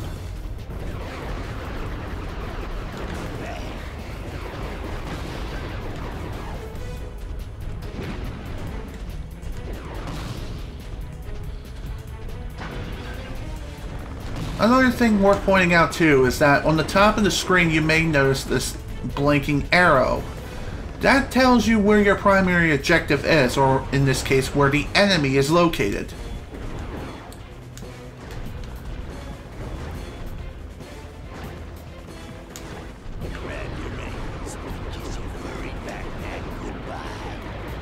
If you happen to see a bomb flying your way, best way to dodge it is just to simply jump into the air. Also, don't be afraid to strafe around.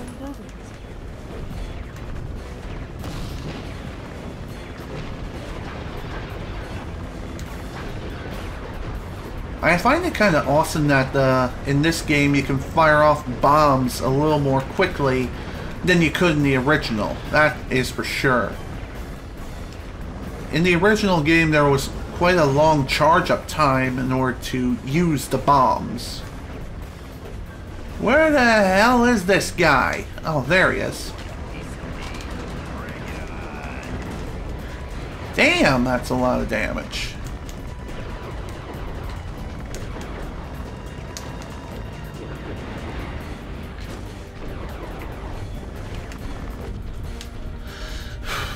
I think the helicopters that are flying around can restore your health if you destroy them. That's what it seems like what's happening here. Huh.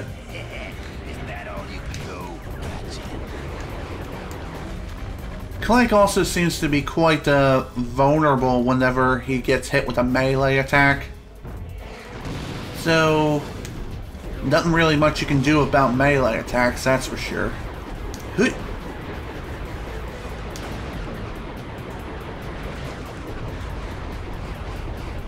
You can find more ammo by destroying... Shut up! Seriously, what did I get stuck on? How did I jump so freaking high into the air? Whatever.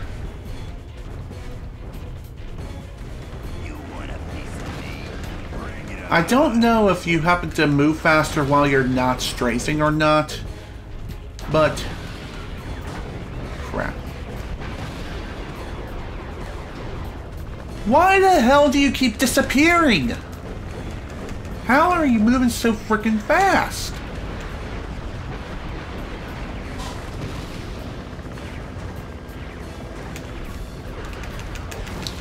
Ooh.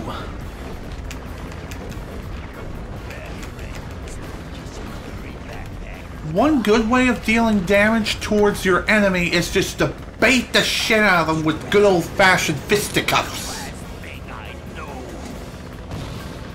And there we go, mission complete. Gotta say, that was pretty challenging. Not the most challenging thing in the world, but still pretty dang challenging, that is for sure.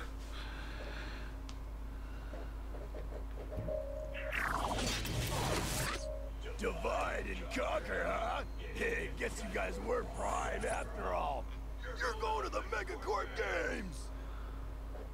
Welcome to Megacorp Games, sponsored by Megacorp. Okay, Megacorp contestants, get ready to grapple with our Megacorp Gladiator team. And if you survive that, enter the Megacorp Battle Arena with our Mega Spider-Bot and our Mega Death-defying Mega Cage match. Then open the throttle for the all-Megacorp hoverbike race, brought to you by Team Megacorp Racing.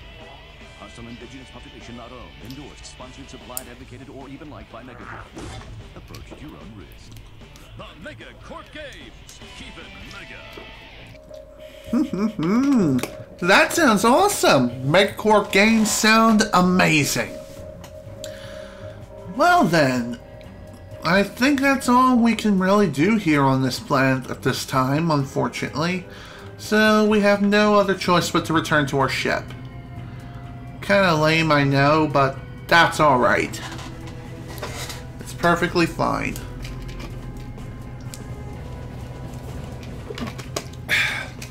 Also, you can return to that moon if you absolutely need to. I don't think you can find much of anything on the moon at that time, at this point in time. The only thing you'll be able to find is really just, I think, more buildings that you can destroy, and that's about it. And I think there may be a platinum bolt there, but don't quote me on that. Not yet.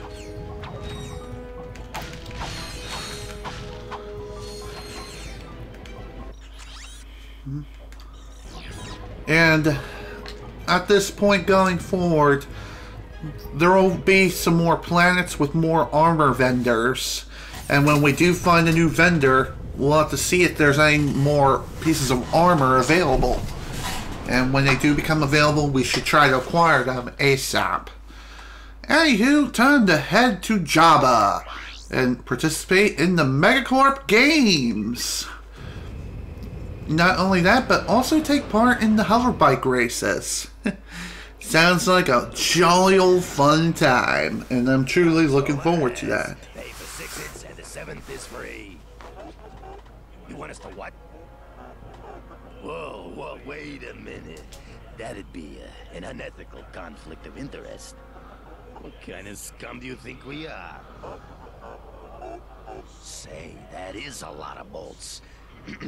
Well, since you put it that way, I suppose we could undo our previous obligation. Excellent, sir. Thank you for choosing Thugs for Less. Attention all Thugs for Less personnel. We now have a new employer. Oh boy. Thugs for Less apparently got a new employer. I wonder who that could be. I am really wondering right now. Maybe there's some sort of government corruption within a mega company? Who knows?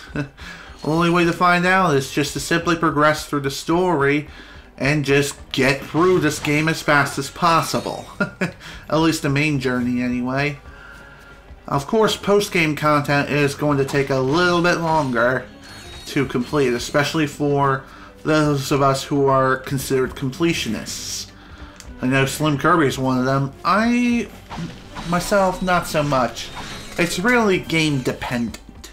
Some games I feel like maybe I should go for that, and other times, not exactly a good time to really do that. Spider-Bot gloves. Ooh, awesome. At least we got one new weapon out of this. Where should I put it? I think I'm gonna put this here. At least until I need the tractor beam again. I'm kind of surprised there's Oh, I see what's going on here. The spider kind of acts like the Visibomb gun from Death. No, it kind of acts like the Visibomb gun from the original Ratchet Clank. Except it has a 30-second timer, and you can control it only on the ground, while the Visibomb gun flies around in the air. There's also a 30-second time limit at which the spider can roam around and be active. However, within that time frame, you can traverse quite a large distance with it. So it is very useful for navigating around and trying to kill everyone you see.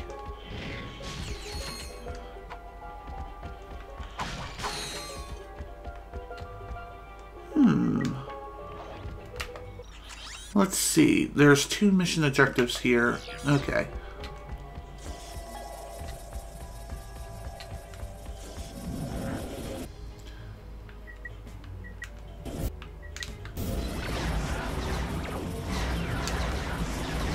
I wonder if those things hurt you. It doesn't look like they do. Damn it!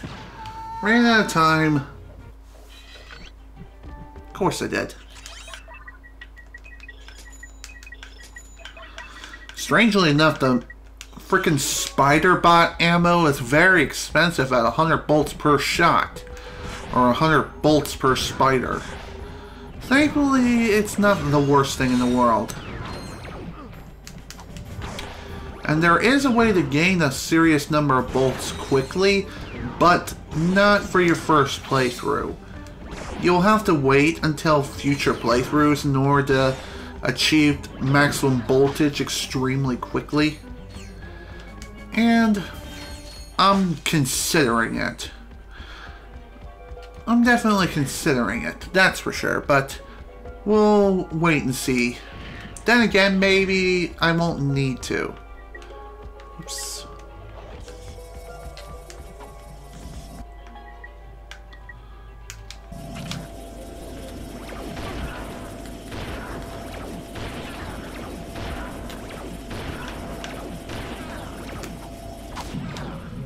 Alright, the pulse rifle's been upgraded. Freaking sweet. At least that weapon's now done. Yay! More progression.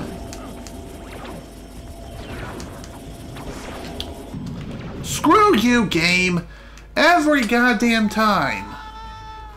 Also, I just evaporated from the bottom of the frickin' world. That's hilarious.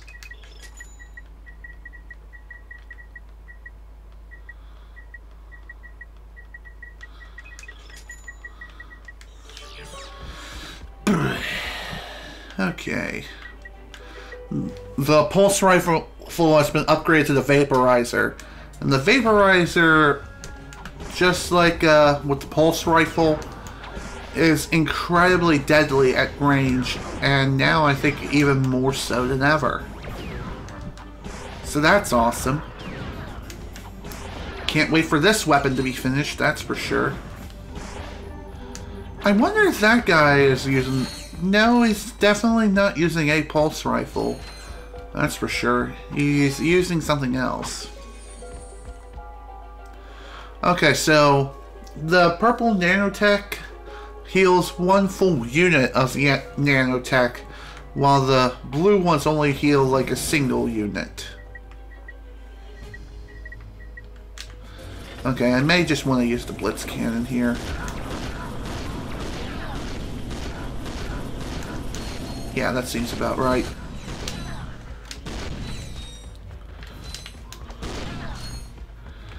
Here we go. Definitely not as hard as I made it out to be. That's for sure. I was just being way too freaking cautious. That's for sure.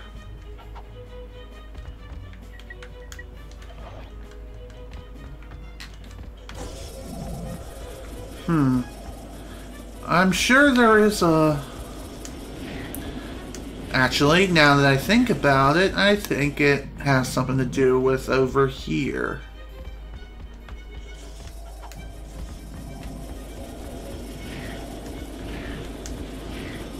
Yep, I knew it! There we go! Maximum nanotech has been increased yet again. And we gained so... Now we have so much more nanotech.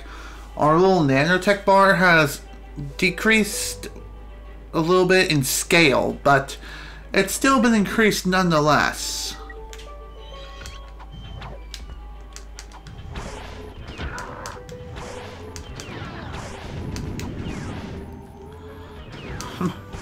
Of course, they just love to hop on the frickin' turrets.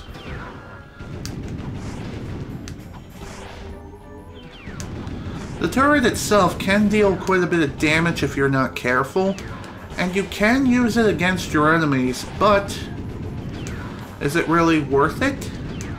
I'd say yes. That is if you're fast enough to get to the turret. Jeez, how many frickin' bullets does it take to kill someone?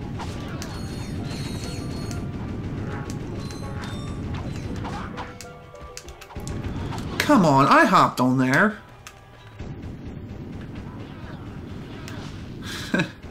Funny enough, it seems like this turret also suffers from the same sort of problem as the other turrets from the original Ratchet Clank, and that is the turrets have a tendency to get skewed. It's more like a visual glitch kind of thing, and I think it's like this in the original PS2 release as well.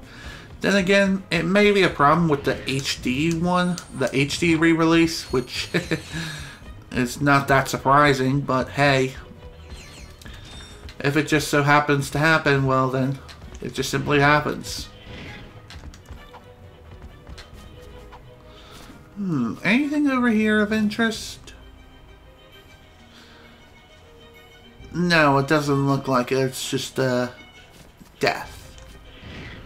And I don't like death. I really do not like death's embrace.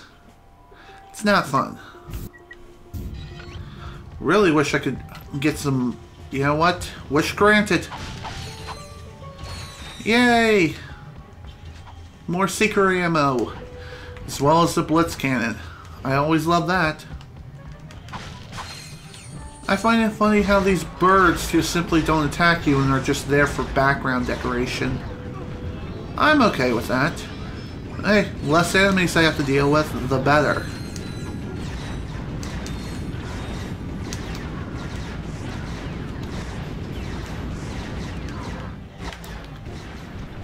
Also, I'm not too sure, but I feel like if you happen to hop onto the turrets here, you're invincible.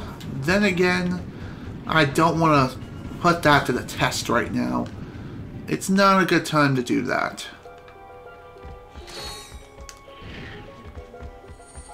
Ooh, this looks interesting. Damn it! I wasn't close enough. Oh, come on! Why do I have to be thrown all the way back to the frickin' beginning? All because of a simple little mistake. That is just really, really dumb.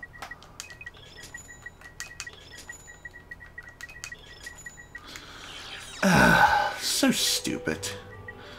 Whatever. At least I can purchase some more ammo now.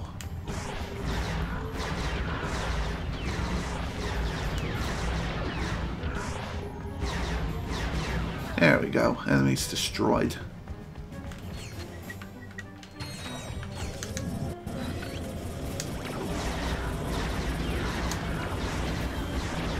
Crap. Come on, man. Leave me alone, you stupid freaking idiots. Also, speaking of idiots, why weren't the freaking robots shooting at them at freaking point-blank range? I don't get it. It's dumb. Like, really, really dumb.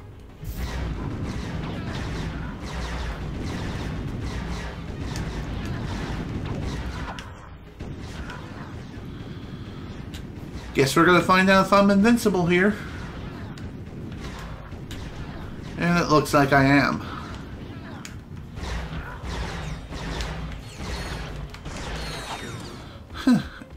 What's strange is that the bad guys seem to make a beeline for the turret if you happen to not be on it. So I guess you can use that to your advantage in a way of luring the enemies to like a potential trap. If you have to have some sort of mine weapon. If you have to happen to place it like near a turret or something. Did I seriously hit a bird with the Seeker missile? That's what it seems like what happened there. Really weird.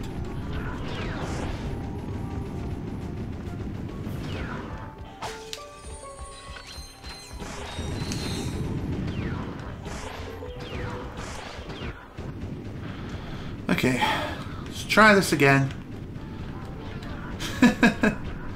Okay, so everyone's now running for their lives. All because I hopped on the turret. That is just weird. What, am I instantly becoming a god or something if I happen to hop onto a turret? That's weird.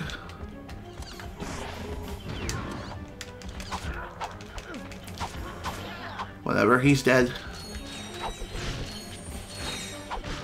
Okay, thank God for a checkpoint. Why didn't I go here earlier? Well, whatever. Let's not worry about that now. All we have to do is just simply continue our way forward. But before we do, there's still one little thing I would like to check out.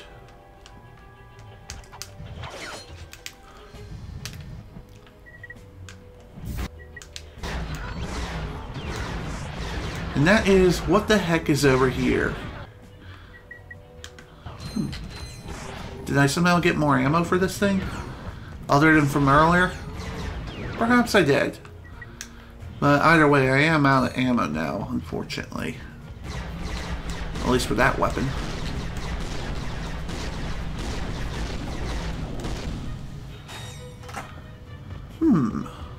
What's this? Oh.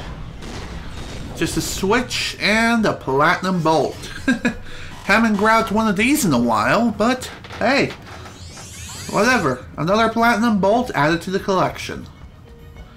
And there's still many, many more to find. Trust me. So much more that it'll make your freaking head spin.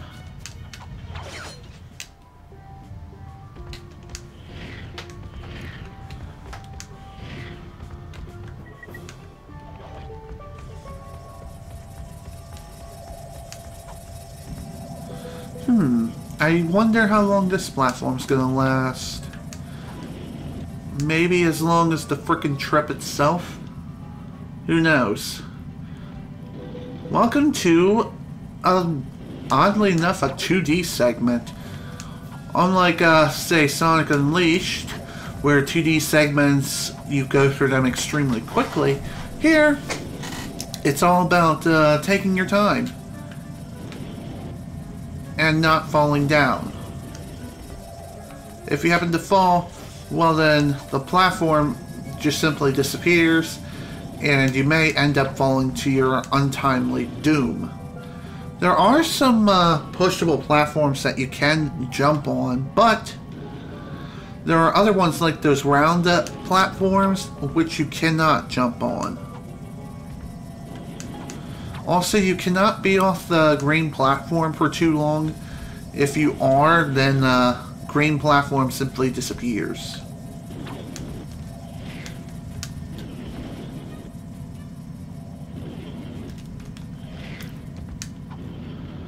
There are some platforms which you will have to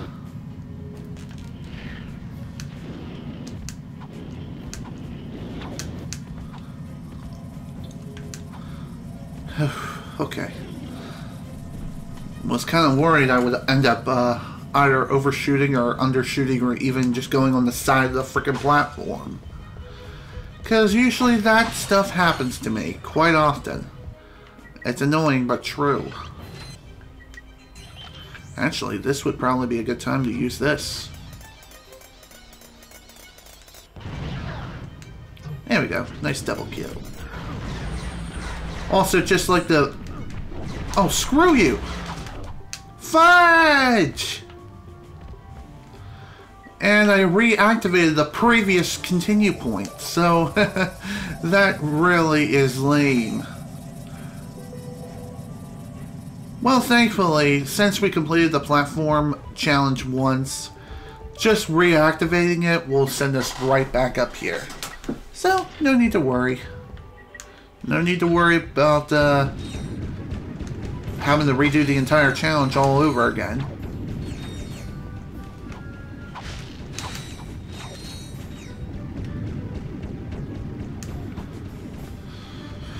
Okay. Now we just gotta figure out how we can get through this little gauntlet here.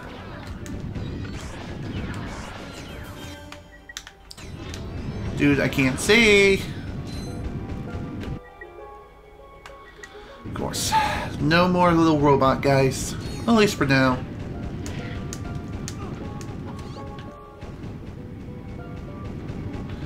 And yeah, looks like my suspicion has been confirmed. You are invincible while you're on the turret. Thankfully that doesn't apply to the enemies so much as it does you, but even so. Oh, at least you can't be thrown off the turret. And instead, you can throw enemies off. That's pretty nice.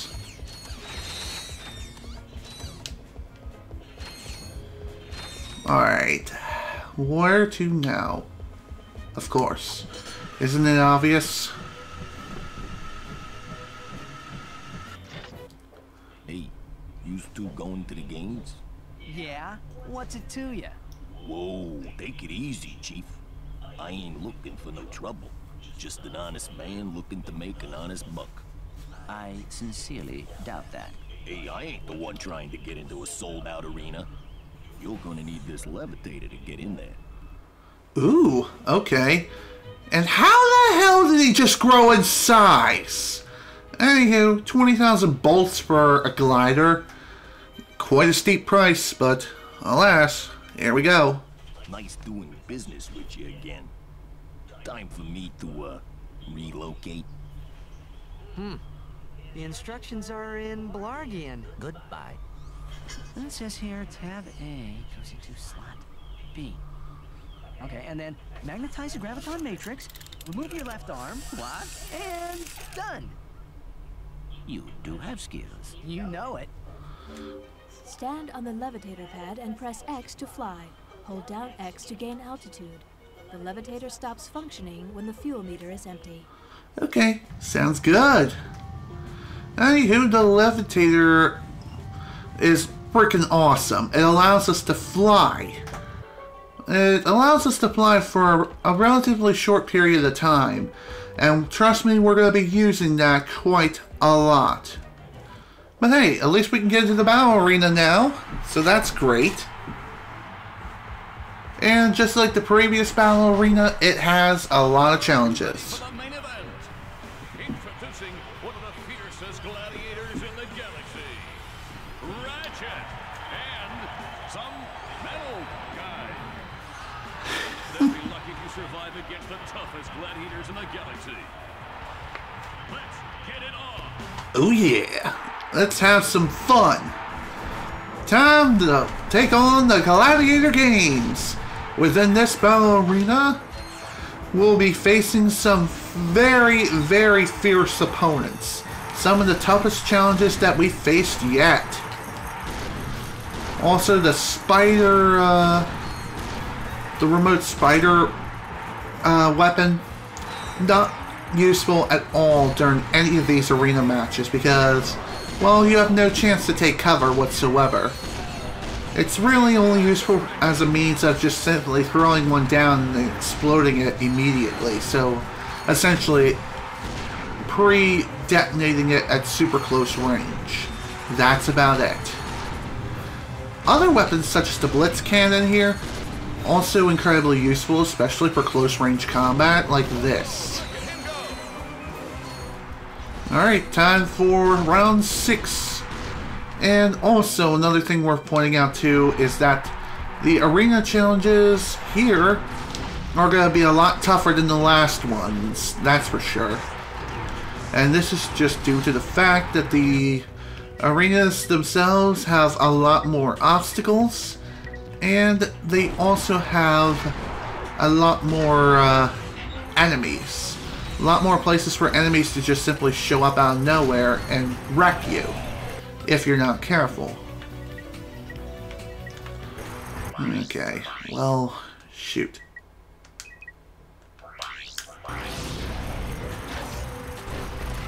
If you happen to run out of ammo and you are still working on some weapons and unfortunately you can't work on it due to ammo supply problems, well, don't be afraid to pull out some of your other weapons that you happen to have a fully upgraded version of. For example, the Mega Turret here. The Mega Turret itself is very, very powerful, very useful, and can save your butt more times than you can imagine. If you happen to place them in the right locations.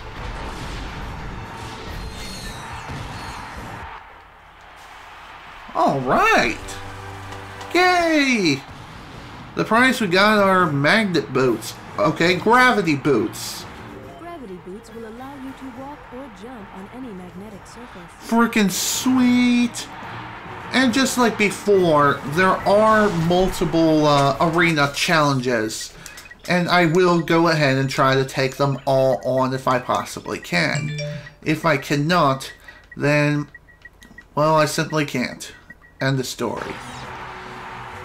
Cage match for the Infiltrator. Sounds fun. Let's go, baby.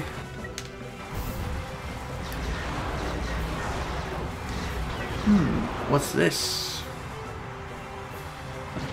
Oh, I get it. If you happen to jump on the middle platform, then you're launched to the ceiling of the arena and you're fighting in some sort of giant tube. And you kind of have to do that, otherwise the entire floor will be filled with lava.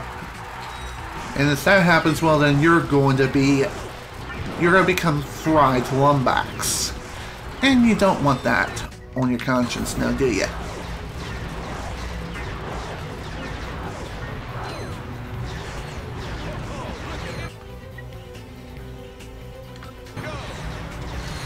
Okay, halfway through so far. Now at this point, the arena is going to start shooting lava rocks at you if you happen to be on the freaking wall. You definitely don't want that hitting you, that's for sure. If it does hit you, it's going to deal some damage. Some really harsh damage. And that's not something that you want on your conscience, now do you? There we go.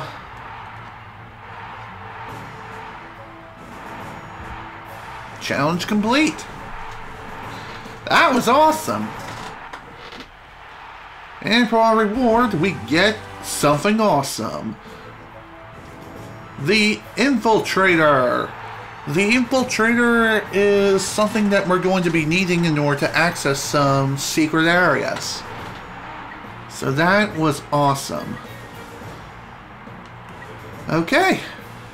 Onward to the next set of challenges. After more ammo refills.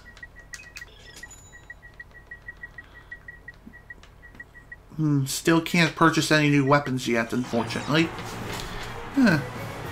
Arkanoid battle. Sounds fun. Let's do it. Introducing the terror of Terrantia. It's shocking. It's amazing. Give it up for the Arachnoid. Okay, so it's actually the Arachnoid. So essentially, it's a giant magnetic spider. And you kind of have to fight it on this metal cage. Thankfully, the cage itself, you just simply have to jump on the magnetic surface in order to start the battle off. If you don't jump up fast enough, then I think the lava will start filling up, and so then you would be screwed.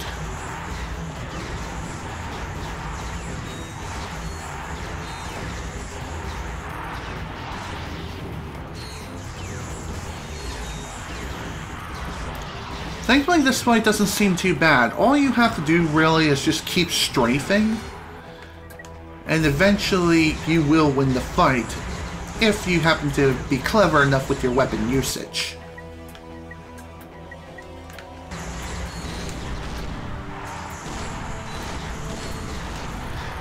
However, there is one thing worth pointing out, and that is the spider itself you can't be too close to. If you happen to get too close to the spider, then the spider itself will jump to the other side of the arena. So the Blitz Cannon may be useful, yes, but at the same time, if you're too close, then the spider jumps. I seriously wonder how it can jump from one part of the surface plane to another, but...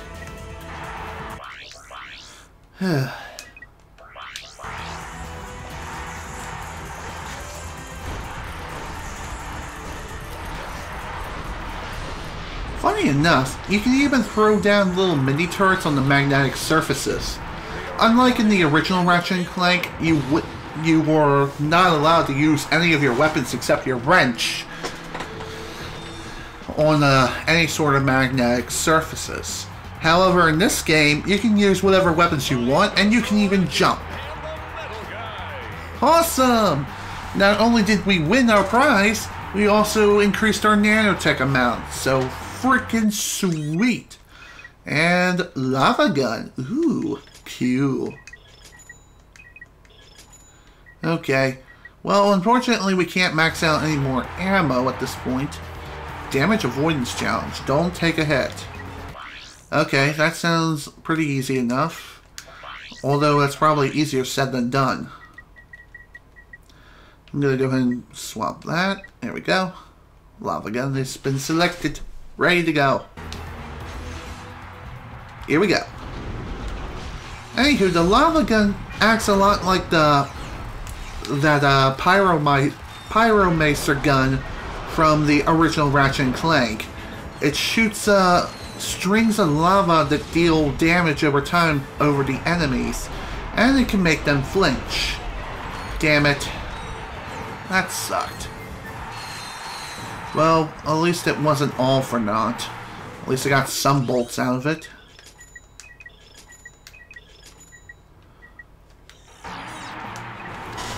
Thankfully, if you do end up failing a challenge, whatever bolts you ended up getting during the entire ordeal of the battle arena, you get to keep them.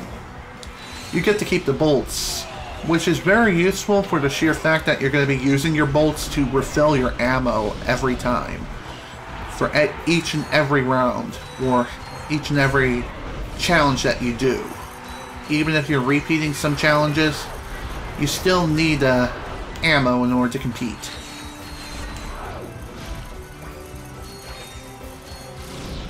As far as ammo restocking is concerned, in this particular battle arena, damn it! The spawn rate for the ammo is not as high as the previous arena, but it's still a pretty decent amount. The next weapon I need to purchase costs 50,000 bolts. I did not mean to leave the arena. Dang it. Oh well. At least I can just simply re-enter the arena and try again. Ow, my freaking butt. Alright, let's go again. Ratchet is keeping his ground. Yeah, and I'm also heating things up. Who wants a fried robotic ball of death on a stick? One thing I will mention is one very viable method of using this gun is just to simply spin around 360 degrees and create a huge circle around you. A huge lava circle of death. The worst enemies that you will have to deal with in this entire challenge are definitely the flamethrower guys. Because not only do they have a good amount of range for their flamethrowers, they can also fire them as well as projectile weapons.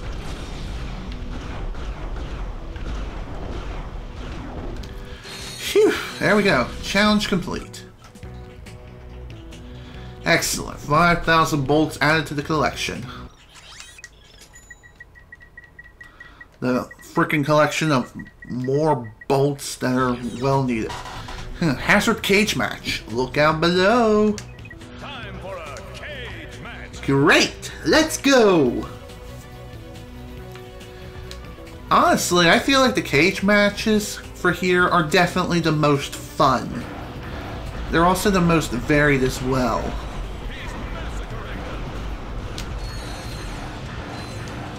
I'm also a big fan of the fact that you have the same amount of mobility walking around on metal surfaces as you do on the actual ground itself in this particular game. Definitely better than the original Ratchet Clank, that's for damn sure. I love doing that. Frying up enemies like as soon as they spawn. Man, it feels good to do that. Doesn't feel so good to do it in Call of Duty because it's so cheap and it's just so undeserved. It's like the cheapest thing in the world. Like, seriously. At least allow him to fight back at least a little. Even if they could run away. Anything is better than nothing.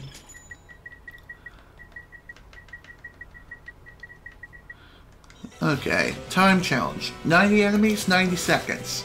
Sounds good. Let's do it.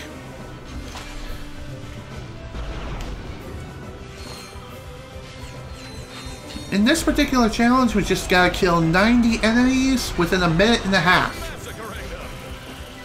This particular challenge doesn't seem like it's gonna be that bad. Then again, we'll have to wait and see what happens.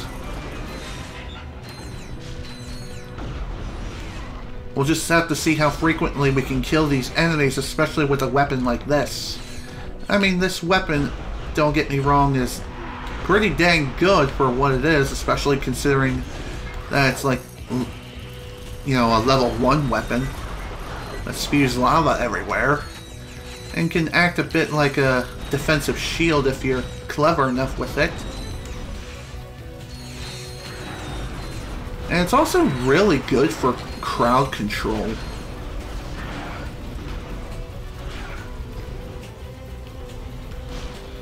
73 enemies so far. Still got 30 seconds to go, though.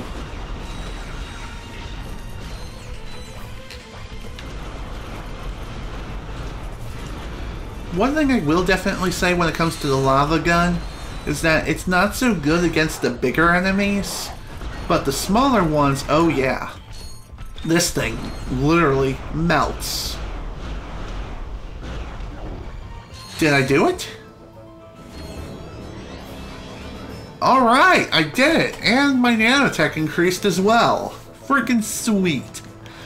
I gotta say, that was pretty dang close.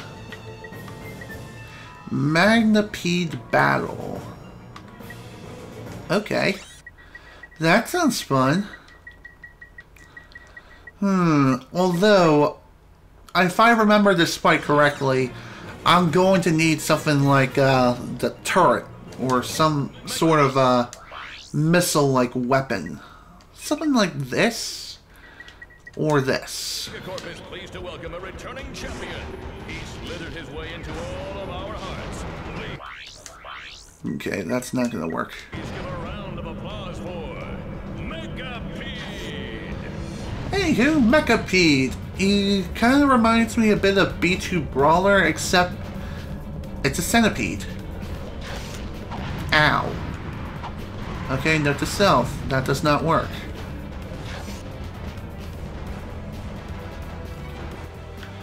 How am I gonna deal damage to him? That's something I'm wondering. Oh. Of course, these little robot guys can deal damage against a frickin' centipede monster. And if you deal enough damage, bits and pieces of the centipede itself will start coming apart from the primary centipede itself, and you can go and destroy it. Oddly enough, the lock-on capabilities for, like, say, the Seeker gun cannot seek out the primary centipede as it's flying around. It can only hit regular locked-on ground targets. It seems to also apply to the Megaturret gloves as well. So you're kind of stuck with some of the more... This weapon has a lock-on mod. Hold both L2 and R2 to lock on to enemies. Sounds cool. So essentially the lock-on mod works as a better way of locking onto your enemies. And you truly do get to lock on to said enemy. Not only is the lock-on mod active while locking onto said enemy, you can also view their HP. Though, is it as good as, say, anything? Dang it. Dang this thing. I'm already not liking this guy. He just deals so much freaking damage so fast that it's not even funny. It's also pretty dang hard to hit. And if you happen to get hit by the Mecha Centipede's bombs, that's a good chunk of damage off of your health right there. Ow. And he drops so many freaking bombs too, and they're also heat-seeking, which is really, really dumb.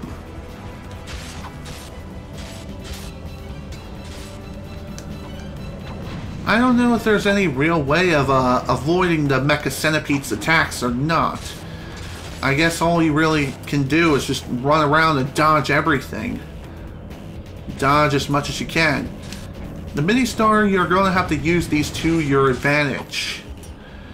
Especially with the lock-on mod, this is where the lock-on mod can be very useful and can come into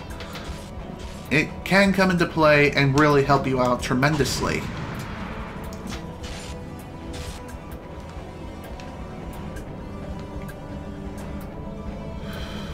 Damn it! Come on!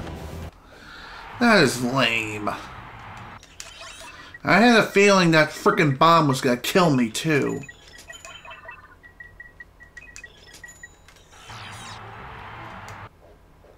Damn it, I did not mean to exit! Why do I do that?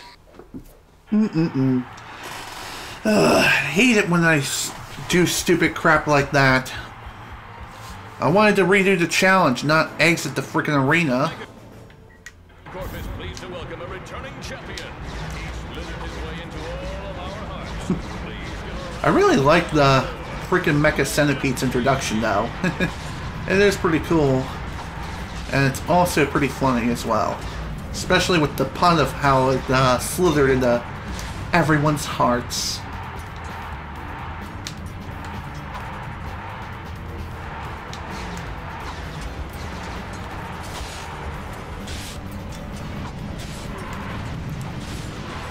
Really?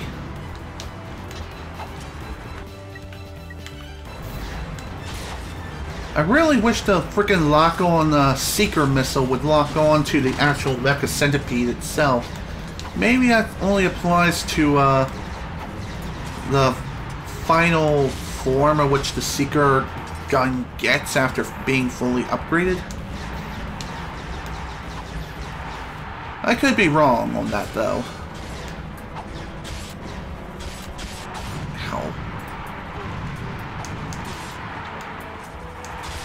What's also annoying is the fact that this freaking Mecha Centipede, when you knock off bits and pieces of it, the pieces have a turret on their backs.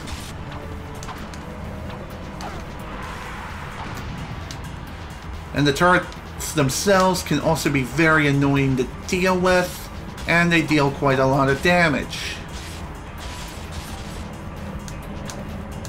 Ow! God damn this stupid thing! I hate these things!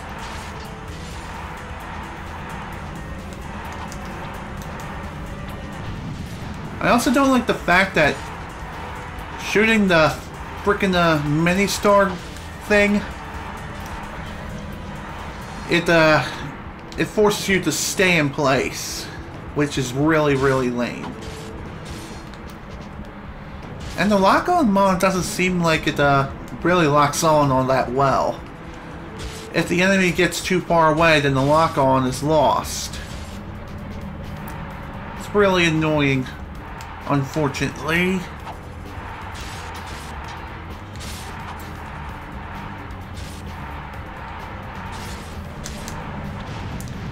I don't even.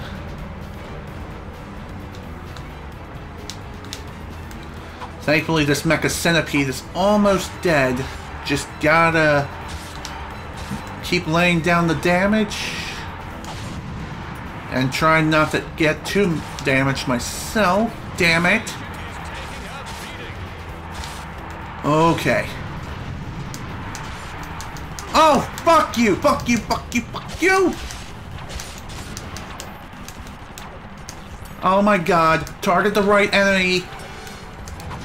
Fuck this game! Why couldn't I target the fucker? God, that is so fucking lame. Great. And I forgot to restock on ammo, so now I kind of have to KMS in order to be able to do so again. Ugh, screw this game.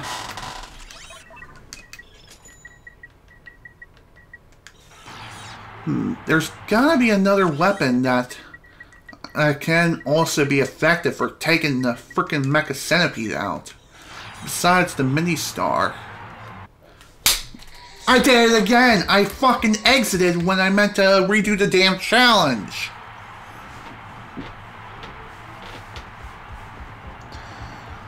Ugh, Christ, help me! Okay, maybe one of my other weapons can help me. Speaking of the Visibomb gun, I can use that if I want to, but no.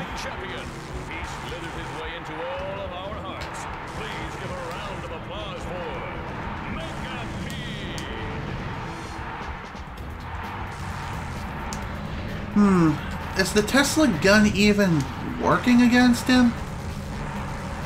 Yes, it is. Okay, at least this weapon can work out too.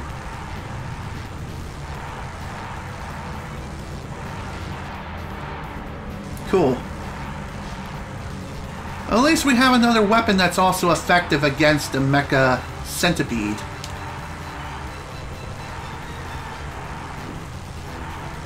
I guess if you're on ground level and you're fighting a single piece of the mecha centipede, just simply getting up close and personal with it can also be beneficial for you. I just noticed that now. Just all you have to do is just keep moving.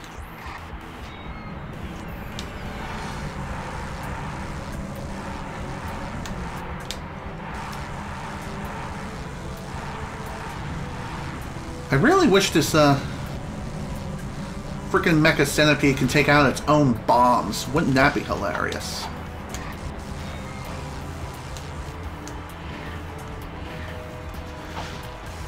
Another thing worth pointing out too, I guess, is that thankfully in this fight you will get plenty of ammo crate drops. So if you're running low on ammo, you can always just simply break one of the crates. And of course, out of ammo now.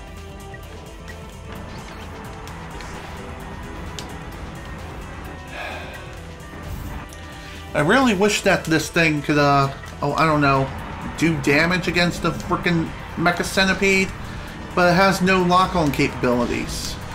Not against this freaking beast. But at least the Blitz Cannon is also very effective for singular pieces. In fact, why didn't I just use one of them earlier? Why didn't I just use this thing earlier? No idea.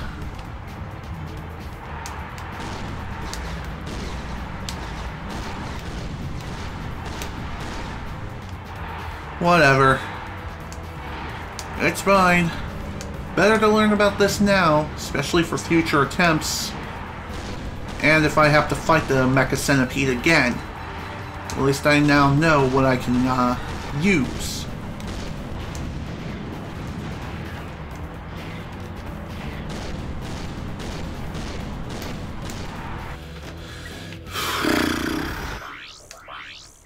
Okay, I'm gonna have to use something else here.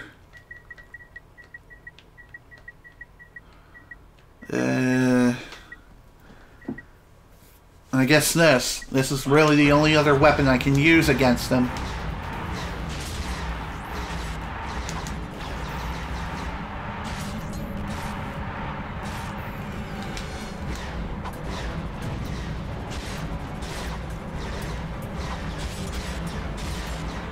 Boy, oh boy. I'm really liking this. Not.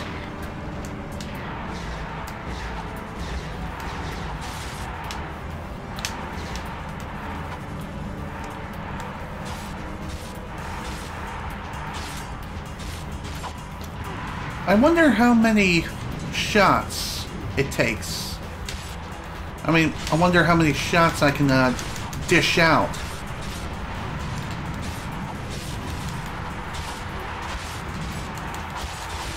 Phew! Oh my god. Thank God he's done. Jesus, that was a pain in the ass. But hey. At least the reward was well worth it, that's for sure.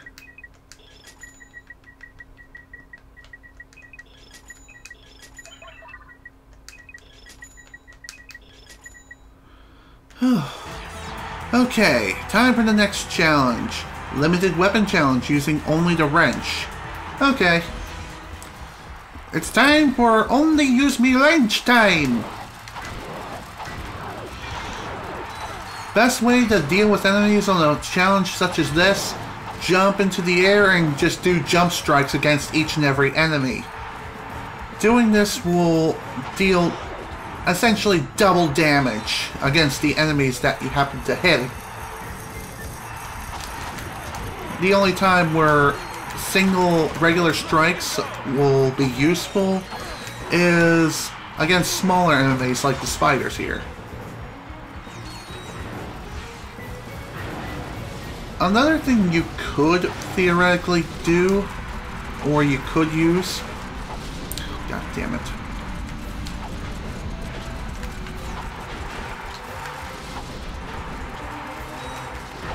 Another strategy, you can always throw your wrench at every enemy, but of course you have to be really careful when you're throwing your wrench.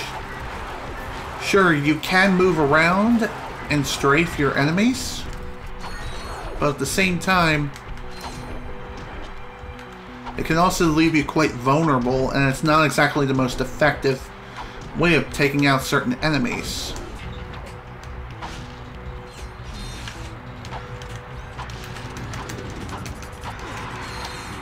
Hate these frickin' blade balls so much. Speaking of the devil, where the heck is the last one? Okay. That answers that question then.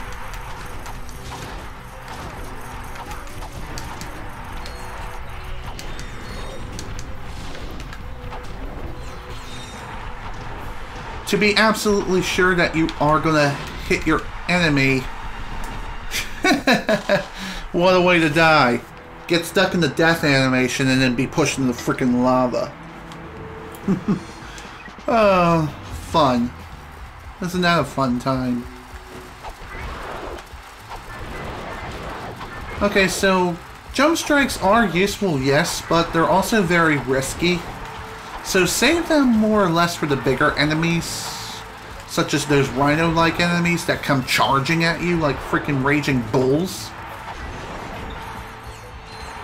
And any other time, just throw your wrench.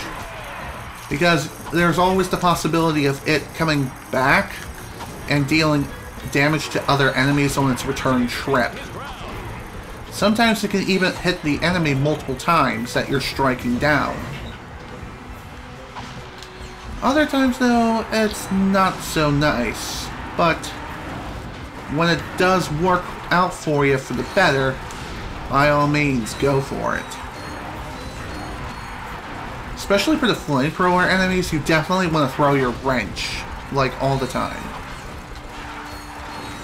If you're lucky, you can get 2 hits off on them. And every time you do end up hitting them, you can stun them. Theoretically, stun locking them is possible.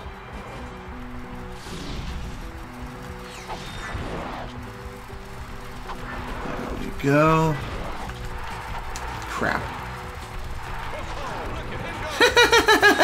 That's hilarious. Another strategy you can use is like one of the cheapest strategies in the entire game. That is throwing your enemies so far back that they fall into a lava pit. Really, game? Really?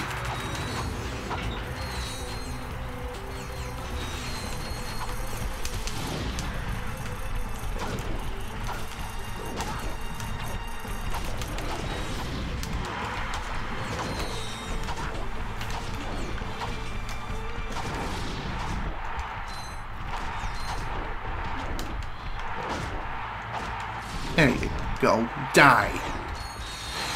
Phew! That was hairy. There we go. Challenge complete.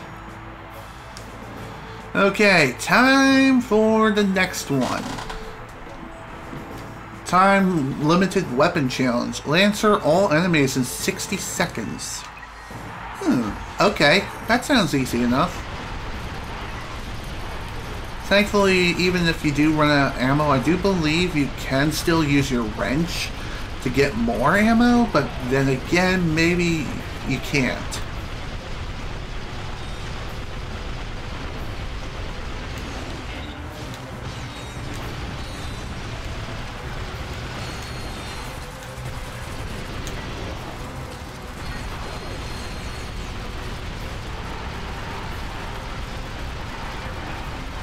My God, how many shots does it take?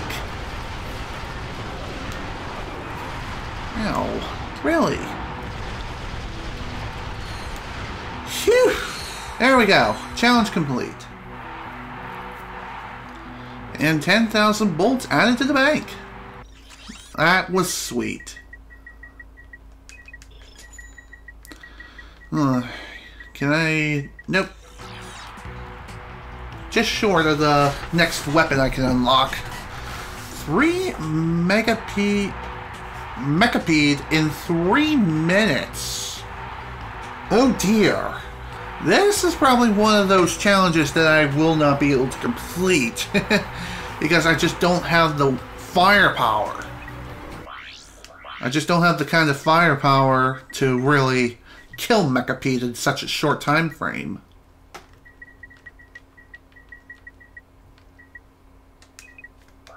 Megacorp is pleased to welcome a returning champion. He slithered his way into all of our hearts. Please give a round of applause for... Not only is Megapede gonna be harder to take out, we also have the pressure of a time limit. And the arena is also gonna be filling up with the challenging obstacles that we need to work our way around. Which are these frickin' saw blades.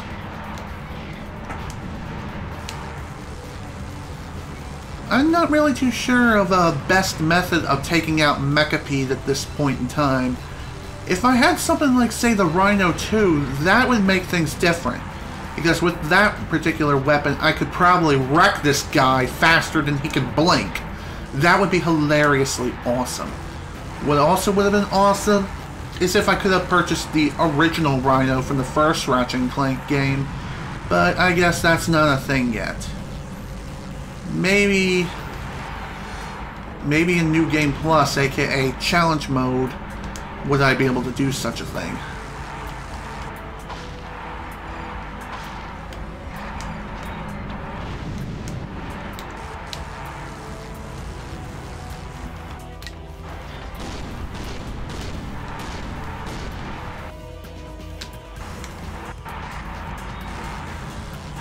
Why didn't I do this sooner? Just use the frickin' Tesla Claw for the most part against the frickin' Mecha Centipede. And when pieces of him fall off, use the Blitz Cannon and just wreck his pieces off. Like, send them straight to hell, where they belong.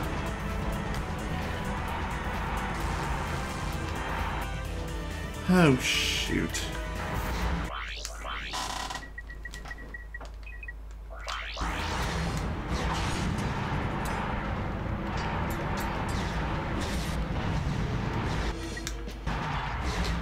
Another thing that can help you along your little journey of taking out the Megapede is the little robot people. They can definitely help you out quite a bit.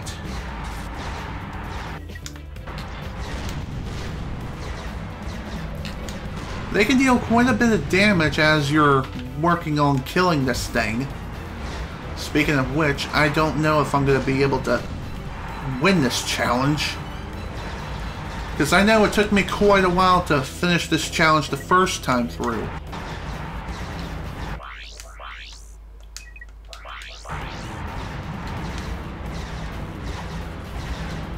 And I was kind of acting like a freaking idiot for a good majority of the challenge anyway.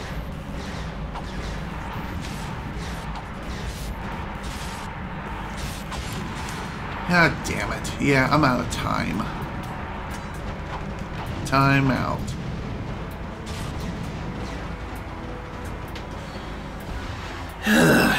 Damn it. Funny enough, you don't gain any bolts against destroying singular pieces of the frickin' Megapede whatsoever. And yeah, I think I am just gonna call it quits for now against the, that particular challenge, because I just don't have the right equipment and I don't have the firepower necessary to take him out within a quick fashion. Oh, okay. For some reason I was thinking the Infiltrator would be something I would have to select manually, but thankfully that's not the case. Alright, let's begin. Use the left analog stick to pick a path for the green circuit. Connect the circuit back to the start to open the lock. Okay. This sounds like a pretty simple challenge.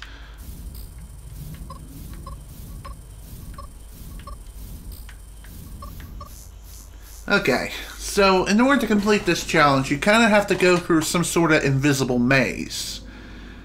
And there's not a lot of time that you have to really experiment with trial and error. Well, okay. The minigame itself requires a lot of trial and error in order to complete the challenges themselves, but thankfully, at least you can repeat them over and over again until eventually you can figure out the right path. So essentially, you just have to use the left analog stick and go as fast as you can to, well, go as fast as you can throughout the entire ball maze to connect all the points till you reach the starting position again. That simple. Although most of the challenges are not going to be so simple, even so, there's still one more thing we can do on this planet, that's for sure. Other than acquire another new weapon, which we'll be able to do so soon, so long as we can acquire the right amount of bolts.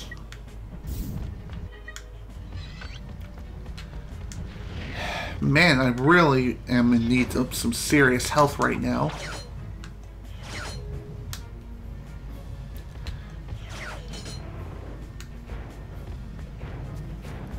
Thankfully, though, I think the only thing we have left here is just some hoverbike racing. And it's just as simple as just going over here. Nice finish on that chrome. You buffed this out yourself? I handle my own buffing, sir. Oh, sorry, little man. I thought you was a crankshaft. Can't see my own hand in front of my face without these. No problem. So, how do I enter the big race? Well, you got the helmet. You're in. Easy peasy. The prize this time is some kind of special boots. I could use those myself. They'd go real nice with my leather chaps. That sounds fun. I can't wait to start this race. In fact, now that I think about it, we should start that right now. So long as the camera doesn't continue to freak out. Damn my butt. Okay. Time for the amateur circuit. Main course open, weapon turbos available, single turret active. Let's do this. I wonder what it means by single turret active. I think that just simply means that that there's only one primary weapon type? Ooh.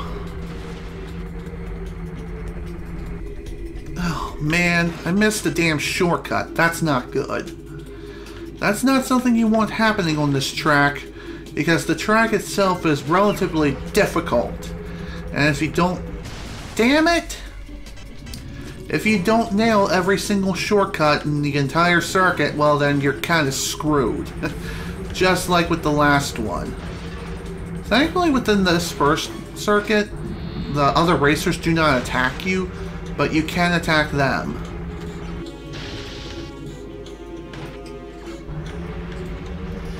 And you kind of want to use your turbo practically at all times throughout the entire race.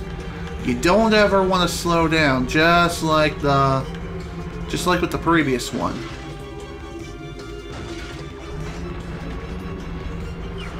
This particular part with the swampy lake, shoot, what am I trying to say? Swampy lake part, pretty dang difficult.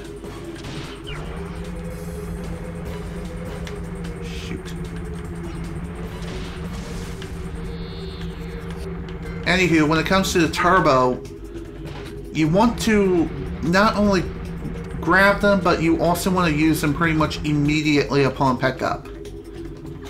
Doing so will allow you to keep up with the competition, but right now, I'm kind of stuck in 5th place. That's just lame. Get out of my way. Really? You had to give me a defensive shield here instead of, oh, I don't know, an actual offensive weapon? Also, screw you, game. Oh, thank God. Thank God I made the frickin' jump. And thank God I didn't hit the ceiling and explode. That would have been bad.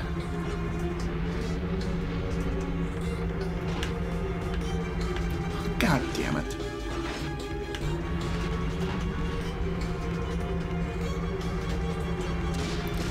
There we go. He's down. You're done. And even with that little F-up, we still managed to win somehow. Whew! Okay! Thank God! First place. Dang, I wanted these boots myself. But they'll look real nice with your outfit. You can race again, you know. Now the prize is a bunch of bolts. To activate the charge boots, double tap and hold R1. Great!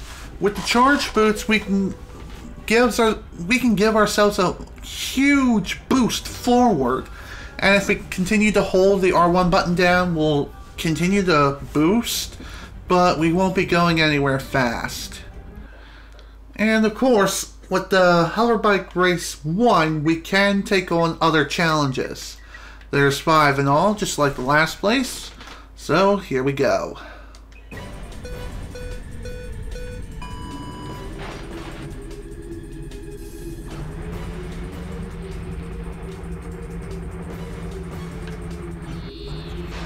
As for challenge number 2, it's going to be way more difficult than the first challenge, that's for sure. The AI racers are going to be more aggressive than ever, and of course I had to miss the frickin' turbo boost, and of course miss the frickin' jump. Due to that fact alone, I just hope I can make up for the second lap.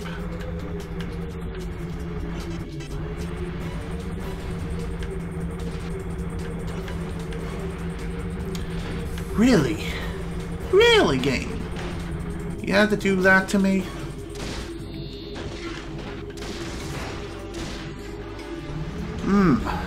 Why is it that everyone is on my ass? Like, literally, the entire competition.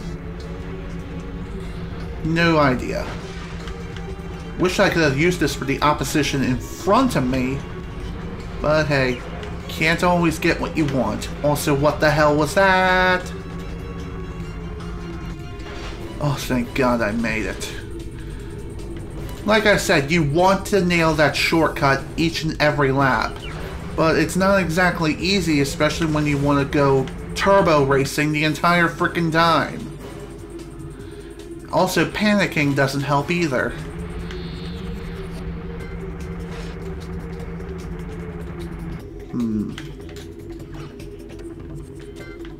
Definitely want to save this for when I get closer to the second place position. Then again, I might have to use this now.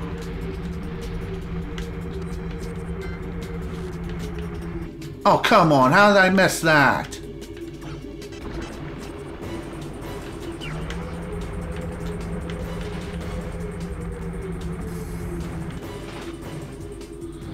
I really hate it whenever you first land there. There's a chance that you'll get like a second bounce and you may end up hitting the ceiling. Another thing worth pointing out is that the weapons can be used to take out obstacles that are in front of you, but it's not the wisest to use it in that fashion. But it can still be really helpful for you. Here we go. Whew. First race, second challenge complete. Barely won it by 2 seconds. All turrets active, all routes open, weapon and turbos available. Let's do this. Challenge number 3. Definitely going to be one of the harder challenges of this entire circuit. And... oh, come on, game! Are you serious? And much like the last circuit, in a couple of planets back, if you happen to blow up at any point in the race, you might as well reset. It's kind of like speedrunning in a sense. If you F up too much, then it's a restart of the entire freaking game. Just like that. Damn it.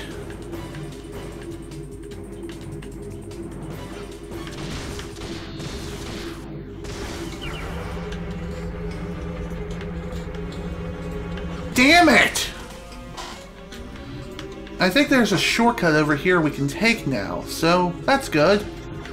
I'm going for it.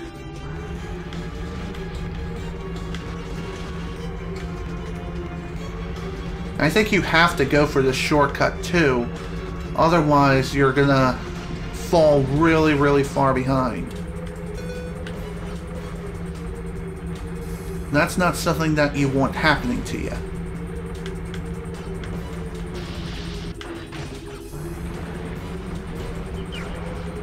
Maybe I should have held on to that frickin' mini turbo for the jump here. Especially after hitting the rear end of someone. Not exactly something you want happening to you. Especially on a circuit like this.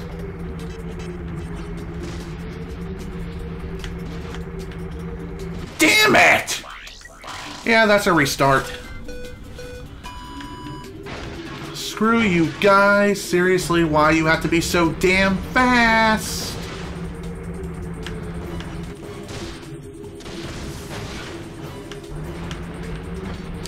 Why does this have to be so goddamn slick? Seriously, it's like running into a pit of oil. Maybe that's what this entire freaking thing is. Oil. It's an oil slick. How did that not kill you? What the fuck?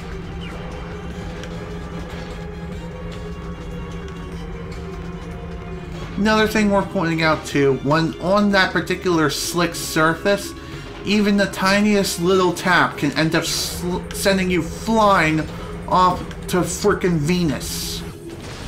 Or to your inevitable doom. Restart. Especially after running into the frickin' mine twice in a row.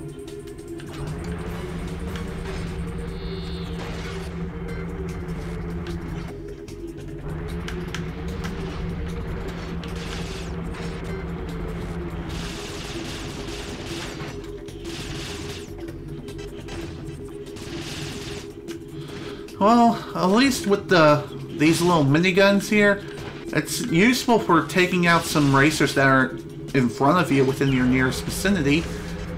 And it's also... God damn it. Restart. Okay, I think I'm just gonna shut up at this point until I eventually win this damn circuit.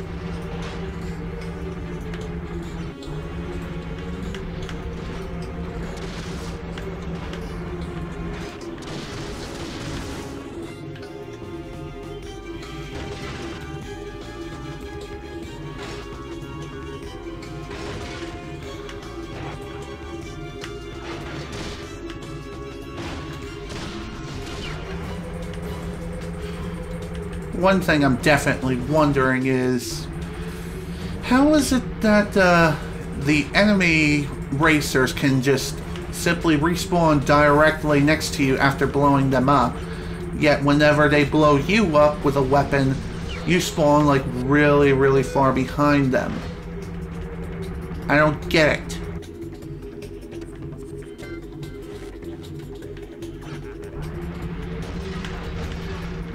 Damn it. Don't want the shield. I want some offensive firepower to be able to kill everyone I see in my path.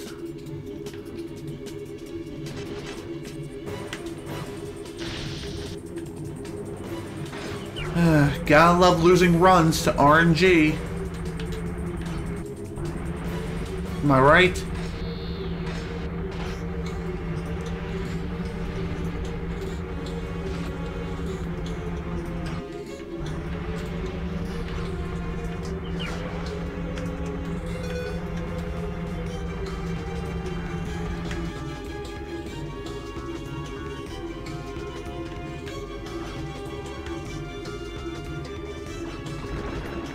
I'm gonna hold on to this.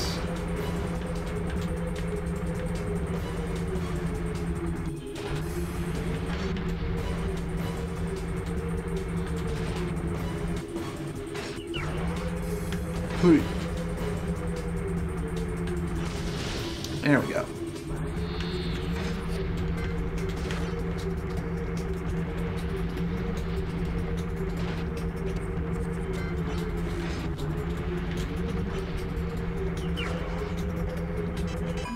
Phew! There we go.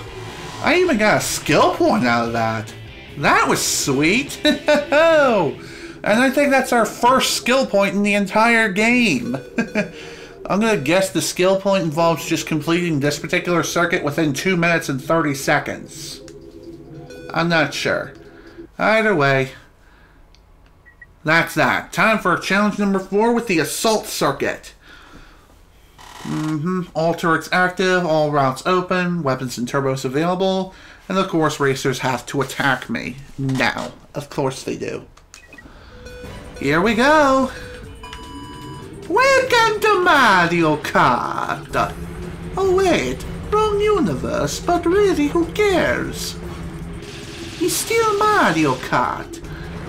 And if you don't like it, well bite me. Oh shit. Damn it! Wow. I can't believe I was thrown all the way back there. And there's no way to dodge the enemies either when it comes to that particular point in the path. Are you serious? Are you serious?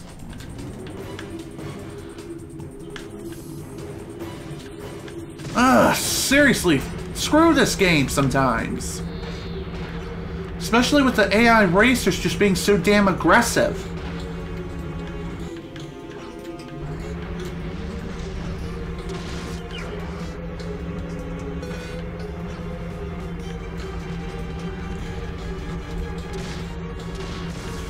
Okay.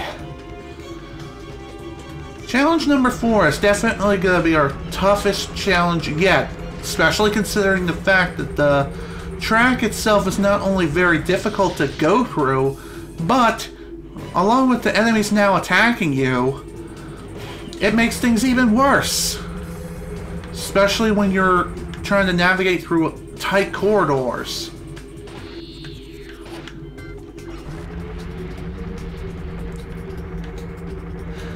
Tight corridors are your worst enemies when it comes to these enemies and their racing components, their AI. Oh shit, that was close. I'm surprised I even managed to make it through there. Shit, I'm screwed. Yep. Fuck! What sucks even more is that if you're holding on to a weapon while if an enemy racer takes you out and you're holding a weapon, well then you lose that weapon. So there's no chance to retaliate whatsoever. Also, fuck you.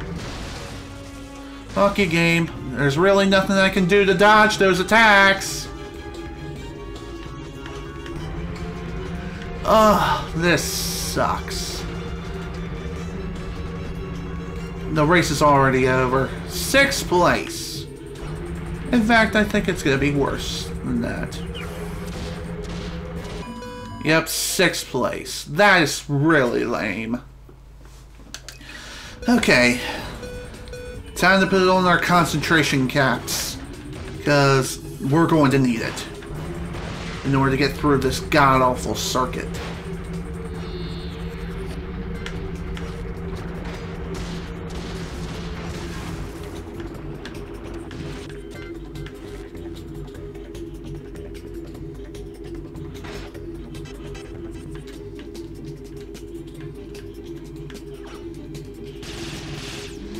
Really?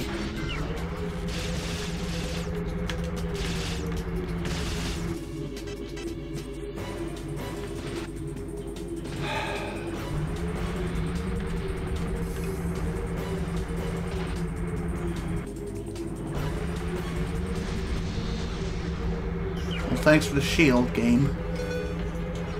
definitely will be needing it.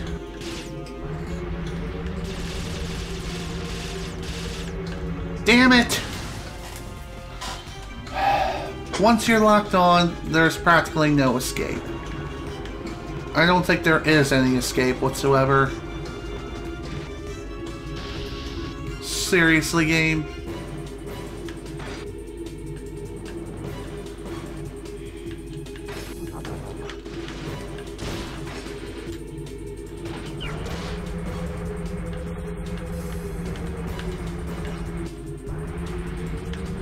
I wonder if there's any other shortcuts that I'm just completely, utterly missing.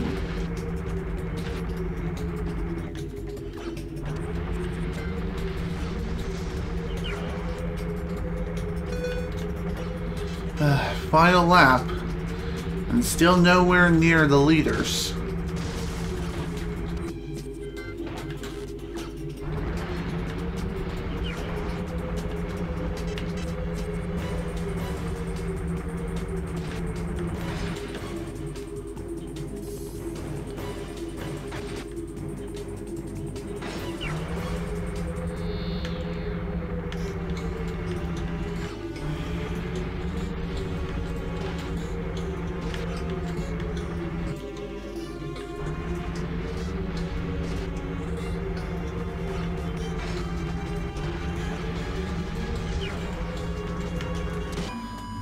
Second place. Damn, I gotta say, that was pretty dang close. Ugh.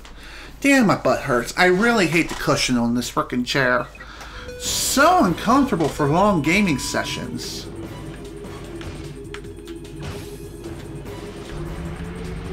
And here I am thinking that L1 activates turbo, but no, that's R1. Shit. I'm gonna die. Of course I am. How is it that the rockets end up hitting me with no fail on this particular ramp? And every time I blow up there, I'm thrown back into the goddamn swamp. I don't want to hang out with Shrek anymore. Seriously.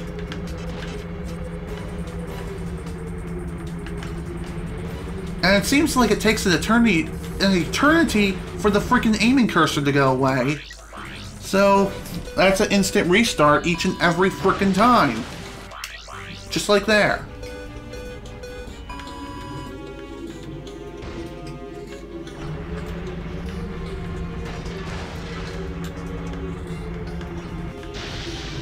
Ooh, triple kill.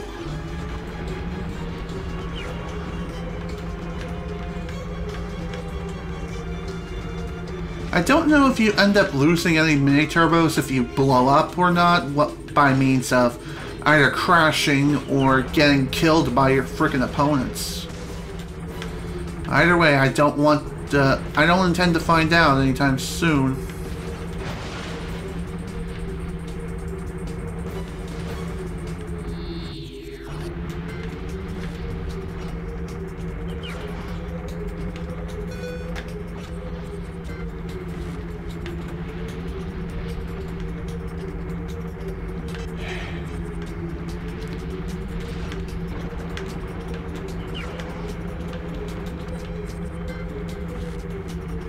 Come on, there, we made it. Now we just gotta maintain this lead. I hit the wrong fucking button! Oh my god, I'm so retarded! I was trying to fire my primary weapon, but no! No, I was dumb. Absolutely dumb. Why is it that the turbo button and the frickin' weapon button have to be on different buttons?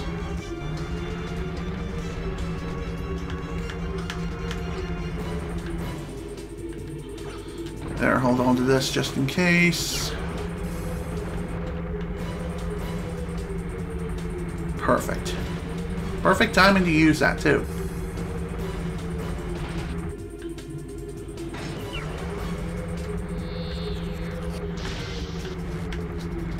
Whatever. I think I'll be okay. Yeah. Made it, no problem. Oh no. No, no, no, no, no, no. No, no, no, no, no. Oh, thank you. Thank you for the shield, and thank you for the victory. Phew! That was close. Like, really, really close. Damn! Alright. One last challenge for this circuit. Of course. And it's gonna be even harder than ever! Huzzah! Oh, Jesus, I'm not looking forward to this. Damn it, I missed a thing.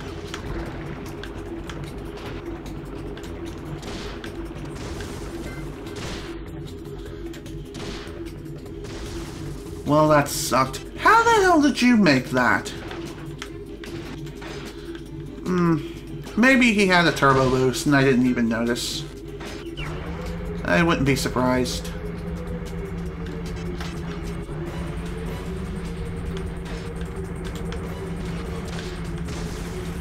As far as this particular circuit is concerned, once again, I'm gonna need all the concentration in the entire frickin' world.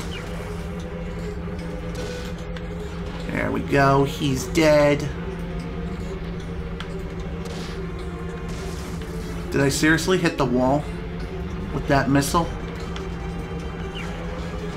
Shit! Mother! Well, this isn't good. Especially considering the fact that I'm thrown all the way back in 7th place. Make that 8th place.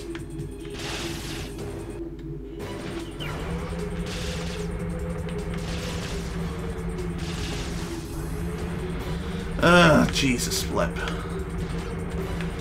Hate that stupid crap. Just bouncing on the wall like a goddamn pinball.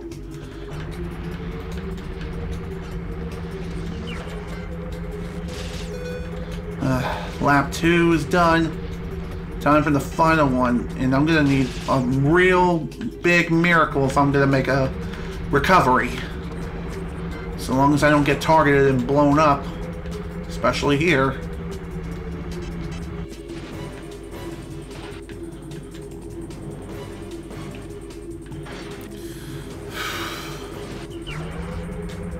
I sure could use a mini turbo right about now. I don't even think I'm gonna be able to make it to the finish. Yeah, I think it's already over. Damn it! Lost again!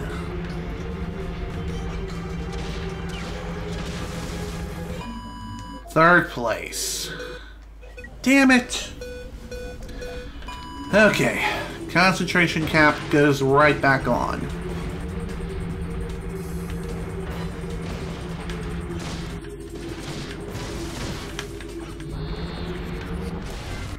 And that's a restart. Can't be blown up at that point in the race, or at any point in the race. If you do, it's a restart instantaneously. There's no stopping it.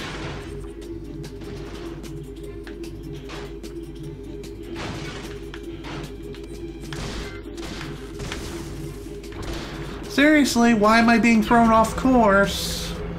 And not being able to grab any mini frickin' turbos during any point in the race? Is that anyone's guess? Oh, fuck off, man. There was nothing I could do to defend myself. Seriously, I hate that shit. Absolutely nothing I can do. Even jerking around does absolutely fuck all.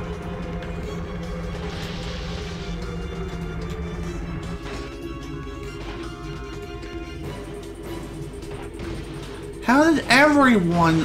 Oh my god, this game...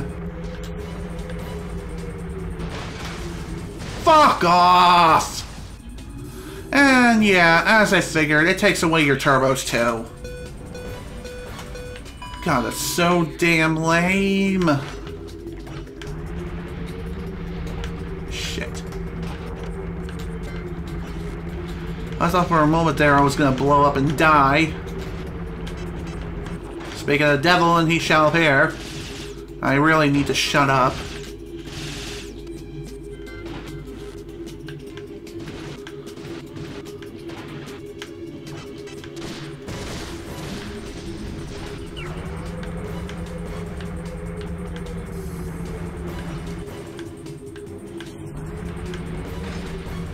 How am I so damn far behind, and how did I miss that frickin' mini turbo?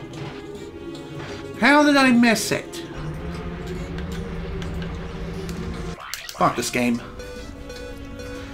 Once the aiming cursor becomes red, you are screwed. That's a restart immediately. Because there's no recovery from being blown up, especially on this particular challenge.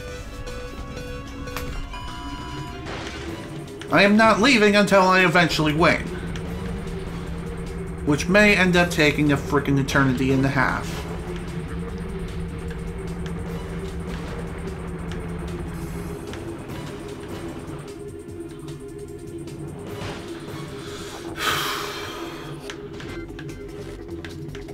Even during my first playthrough of this, it has not gotten any easier.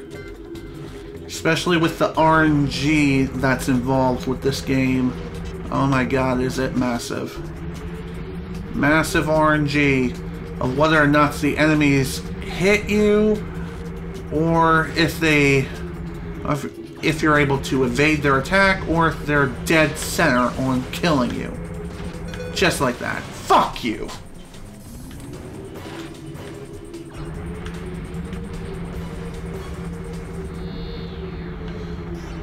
I don't even know if I can catch back up with the leaders at this point.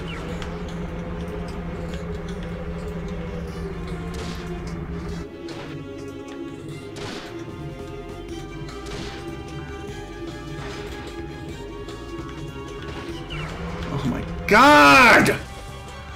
I had to fucking do something, but of course, evading the shot also meant crashing into the frickin' bomb. How is that fair?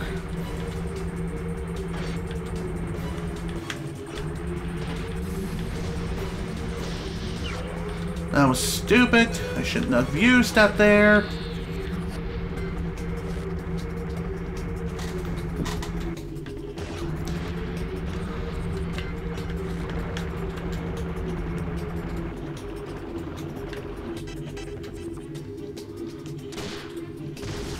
Damn it, that was lame. Fuck you.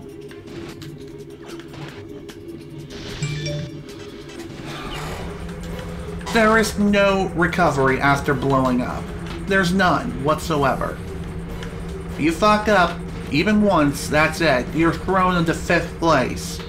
And that's as high as the position that you're going to be able to get into. 2nd place. Wow.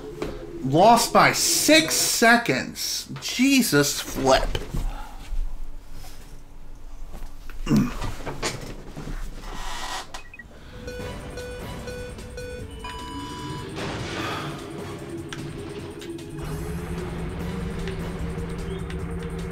Seriously, screw this freaking game.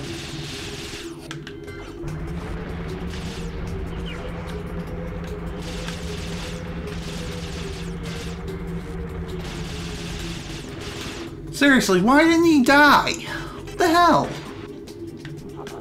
Also, screw you, game. The panic is real, folks. The panic is real. Any other time, I would have made the jump no problem. Why was that time different?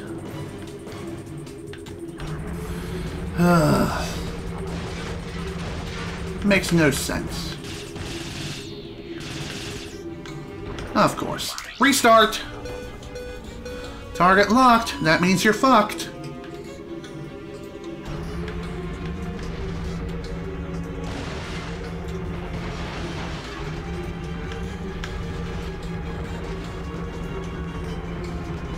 God damn it. Of course I can't make the first frickin' jump. Of course. All because I didn't hold on to the mini turbo for the frickin' ramp. Instead, I had to use it immediately.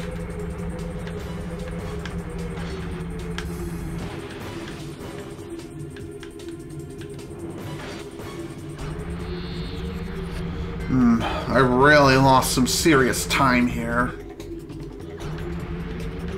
I just wonder if I should reset at this point.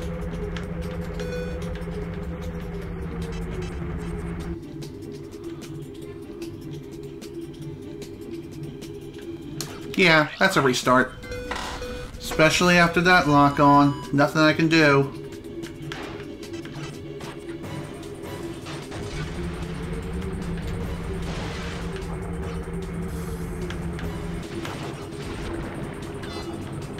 Excuse me, game? How am I traveling the wrong way? I mean, I was clearly facing forward.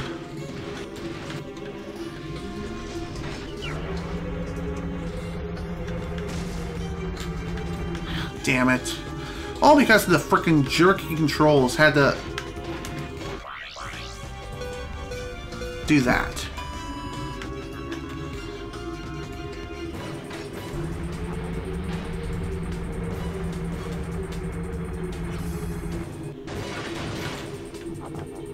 Really? How the hell did that happen? Clearly I hit the damn power up, but no, it didn't count. Instead, I was thrown into the goddamn sky. Like, what did I hit that threw me so high into the damn air? And no, I do not prefer the air. I do not.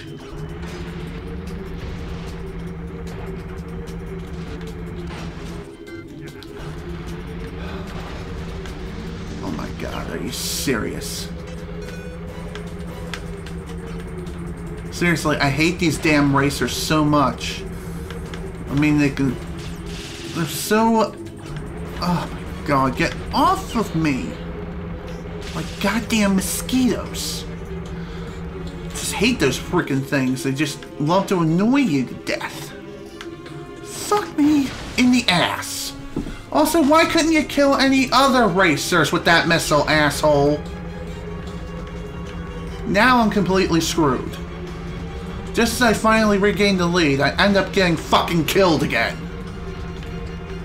And there's no chance for me to recover.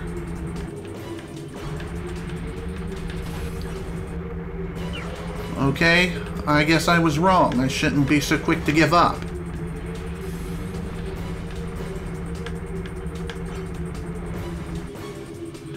There, hold on to this just in case.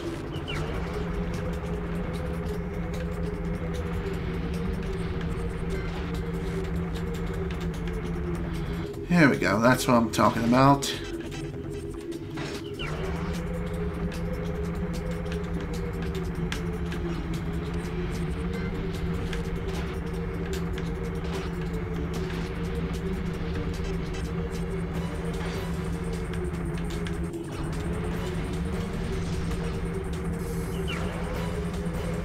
Victory is mine! Woo! Thank God! Oh my god. That... Oh my... I don't even know what to say. Way too close of a race, that's for sure. But, at the very least, we're now completely finished. We're completely finished with this freaking planet. That much is certain. We got quite a number of prizes up our arsenal too, including, but not limited to, the magnet boats and also these charge boots. Just double tap R1 and you will be going places. What kind of places exactly? Maybe all the way to space? Who knows? Either way, new weapon acquired. What is this weapon? It's known not as the Blitz Cannon, it's the mini rocket tube. Kind of reminds me a bit of the Devastator from the original Ratchet Clank. And in fact, I think it works the same sort of way. In fact, why don't I go ahead and equip you here, and done. Here we go. Despite me going on for well over 3 hours now, I feel like taking on one more planet. Because I really feel like we didn't get much done in this session, and I kind of want to make up for lost time. Wait. Am I supposed to get coordinates for another planet or something? I could have sworn I got some, additional coordinates. Let me check the mission status. Yep, we won the races. And... okay, I think I have to go back to a previous planet. And this is where I gotta go. Okay. Off we go. Back to the Megacorp testing facility. We weren't quite able to finish up our tasks on the planet due to the fact that we lacked the glider on our previous trip. But thankfully we have it now, and we can easily just simply make our way inside and have some fun. Here we go. Thankfully on our return trip... okay! I was completely and utterly wrong. We cannot do anything here. We still don't have the right piece of equipment.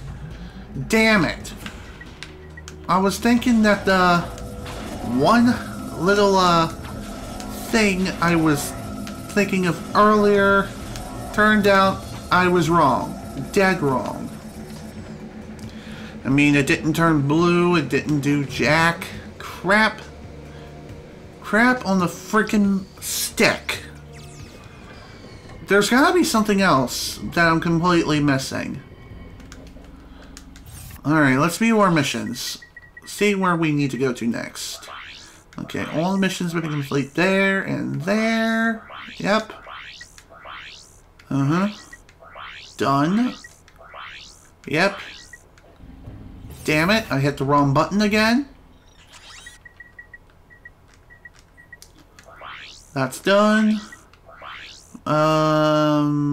Explore the area. I guess at this point now I need to return to the mining area. I can't repair the generator yet because I still lack the glider, but I do have something else. But here, not so much. Maybe I'll come back here. Go back to this place one more time just to take another look at the map. Because I feel like I missed something very vital. Maybe I'll get coordinates for another planet after beating the frickin' Mechapede or whatever the frick the name of the enemy is. I don't know. At this point, it's kind of a mystery. And I think I've gotten stuck here several times over before. Or at least one time before until I eventually figured out that I'm supposed to do something to get coordinates for another planet. Because at this point, maybe the coordinates I'll be able to get if I manage to beat the arena challenge. So that's really the only thing that's kind of bugging me at this point. Maybe I will try the arena again and see if I can do something there. I'm really hoping that beating all the arena challenges give me coordinates for the next planet. If not, I'm gonna have to look elsewhere. I may have to look into the possibility of returning to the desert and go crystal hunting. Maybe after collecting all the remaining crystals on the planet, I can, oh, I don't know, get coordinates for another planet? I don't know. This is purely a guessing game at this point. And your guess, I have to say, is as good as mine.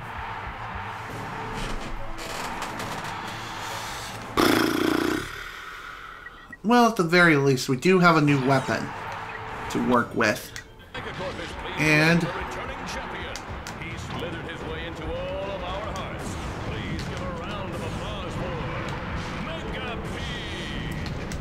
okay, cool.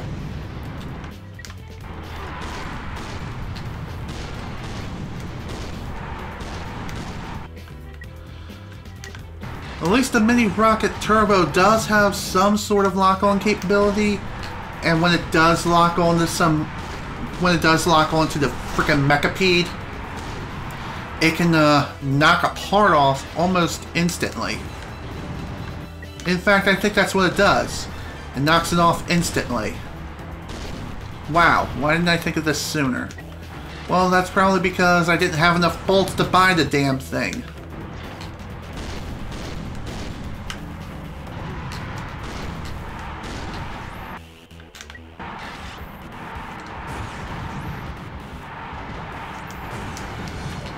Jerk. Oh yeah, this is gonna be much easier now, that's for sure. So that's really all I was lacking, was the proper firepower to take out the frickin' Mechapede very quickly.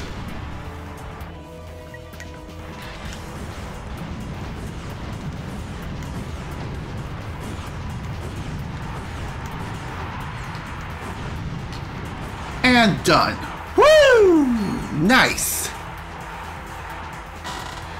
Thank God that's over. The impossible challenge. I think that involves getting a certain skill point. I wonder what that's about. The impossible challenge. Let's try it out. As far as how many rounds are concerned when it comes to this particular challenge, it does not tell you. But if I have to guess how many rounds you must survive, I'm going to guess it's going to be 50 rounds. If not 50, maybe 100. Kind of reminds me of another challenge from Up Your Arsenal known as Corktastic Battle, where you have to survive 100 rounds, which is a lot easier said than done. And for this particular challenge, you need to be at the top of your game. Bring your best weapons and unleash hell on everyone in your path. Don't worry so much about ammo. Well, actually, you should worry about ammo, especially if the weapon you're using is a really powerful one. In which case, if you happen to run out of ammo for said powerful weapon, well, you're going to be in trouble. And if you can increase your nanotech further... Oh boy! If you can increase your nanotech further during the fight, then great, go for it. At this point, I kind of wasted the opportunity because I was perfectly fine and not badly damaged, but still, it's not the worst thing ever.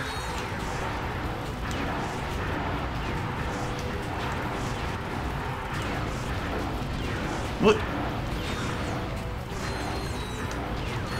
Thankfully, the Seeker missile, I can still continue to work on this. Just for the Mecha Centipede, I need to save, just need to save ammo for, like, the main rocket launcher. Whatever the frick the name of the weapon was. Out of ammo on that. Guess it's lava time.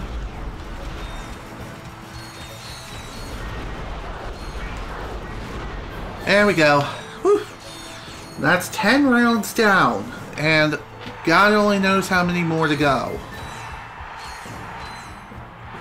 I'm gonna guess so many that it'll make your freaking head spin.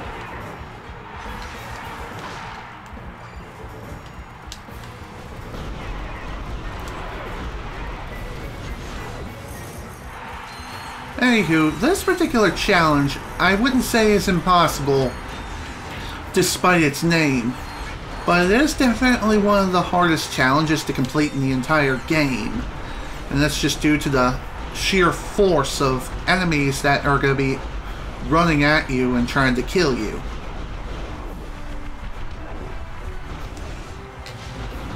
Plus, there are going to be several enemies that can deal a high amount of damage if they hit you. And you don't want that to happen.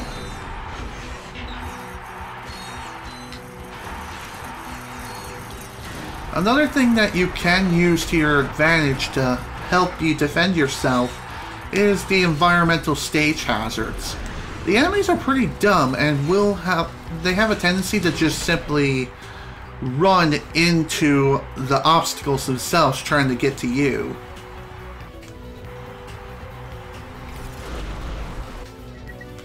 Another very useful little thing that can help you out are definitely the little miniature robots too. Very, very handy for simply killing everyone who appears in your path and on screen. Blitz Cannon is also incredibly powerful and useful for close range encounters. Essentially, you want to use every weapon that you have up your arsenal, and if you happen to run out of ammo at any point for any weapons, well, you're going to be in trouble because you'll be down to basically your wrench. And that's not something that you want.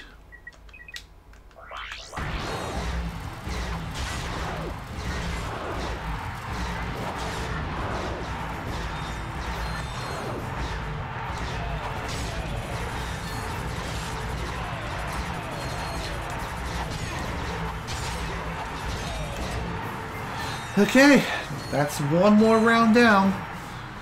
That's round 20. Onward to the next round. Round 21. And I think someone just went online. Yep. Slim Kirby just went live on Twitch. And I may rate him if there happens to be any additional viewers who happen to join into this stream after we're done here.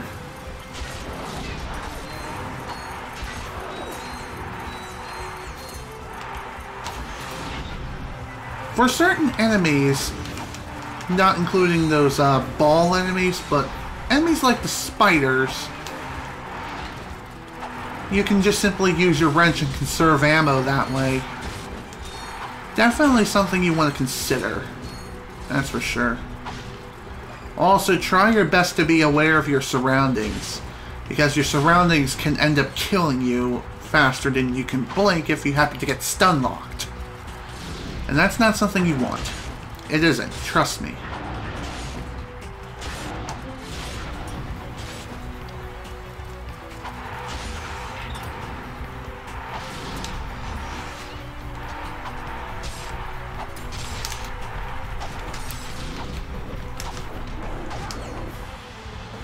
Sometimes it is wiser to pull out your wrench and start jump striking like a fool, especially for close range encounters, if you happen to run out of ammo, or if certain enemies are around and about, just want to be like, hi, how are you, and completely mess up your face.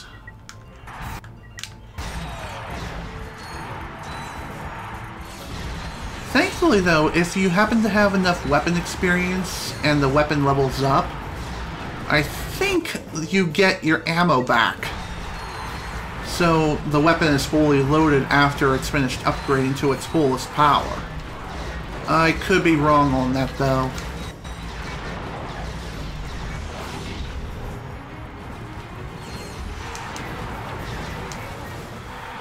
Whew, round 26.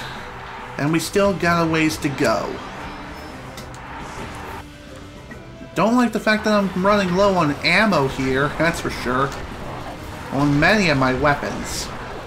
If we have to, we may have to use some of our old school weapons in order to help defend ourselves.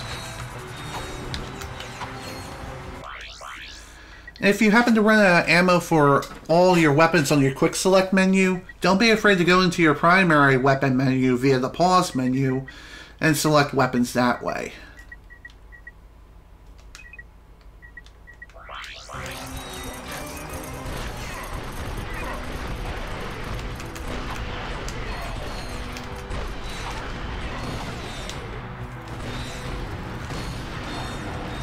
Ow, stupid flame guys. Hui. One thing else I will say about this challenge, other than its sheer difficulty, is that this is a really good challenge to try and work on leveling up your weapons. If they have not reached their fullest potential yet, you can easily maybe level up another weapon or two to their full power during the entire run of your during the entire ordeal of this challenge.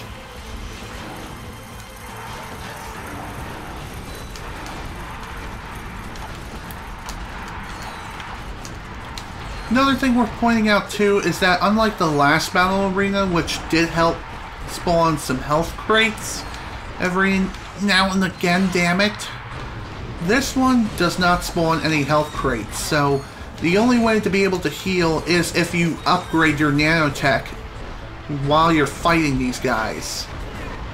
That's the only way you're going to be able to restore your health. There's no other way.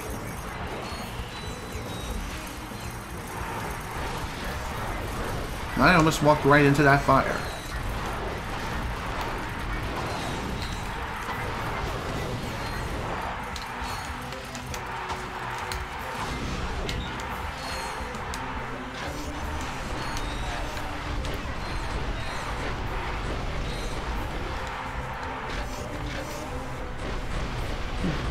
Somehow I placed down 2 turrets by mistake.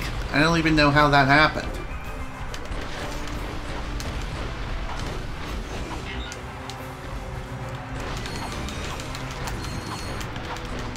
Damn it! Ooh. I really wonder how far this challenge can go. Like, how many rounds are there? I mean, we're already at round 35. And we still got ways to go, I think. If anything, I think the final rounds involve having to fight Megacorp again. Maybe that's like the final challenge. Whoa! Too close. Crap, out of ammo here. Did not mean to select the lava gun, but hey, it'll work. Even if it's just for a little bit. Still better than nothing.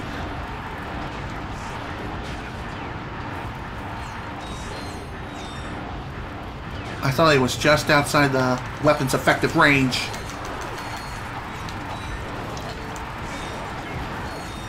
Another thing that could also be beneficial to you, especially on the metal cage rounds such as this, you can use the fireballs that are spinning up from the arena itself to your advantage by simply luring enemies to the fireball's path of trajectory, and the fireballs will damage the enemies rather than just you.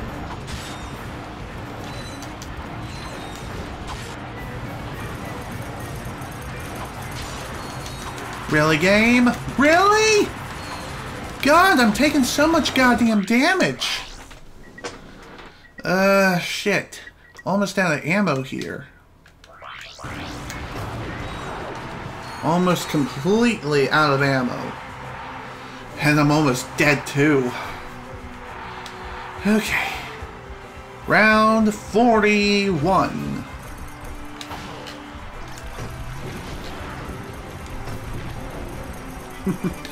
Even with the power of the mini nuke, it still takes 2 shots to kill these freaking rhino guys. Kinda sad, but whatever. It may take multiple shots to kill, but that's alright. At least it still deals a good amount of damage. Really? Oh my god. I'm gonna die. I am going to die. Jesus flip. And it's going to cost me so many damn bolts to reload all my weapons ammo capacity to maximum. Because you need max ammo in order to be able to be competitive in this entire frickin' gauntlet.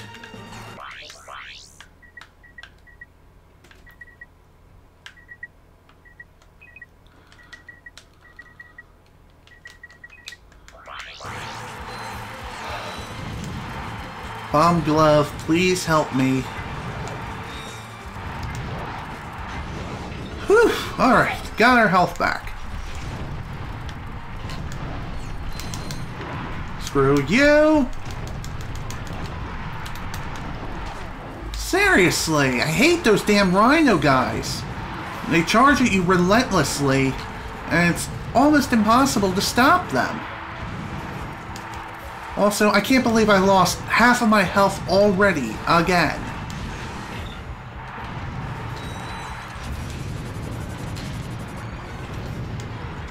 Damn it! I always do that. I always walk into the freaking environment just trying to strafe and defend myself. Round 46. Hopefully we're close to the end. I'm pretty sure we are.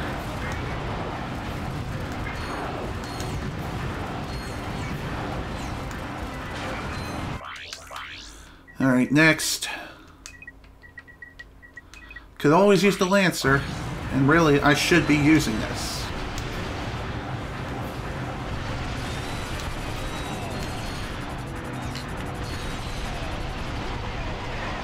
Crap. I'm backed into a damn corner. I'm so dead. I am so goddamn dead.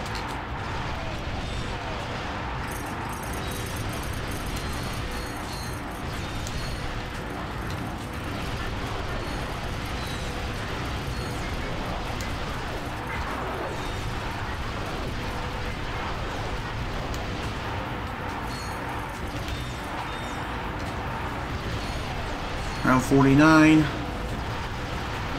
Round 50 is probably the ultimate. The last round.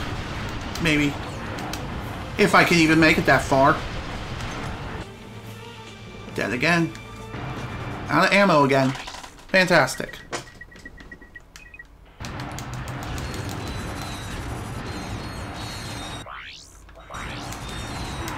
Screw this game.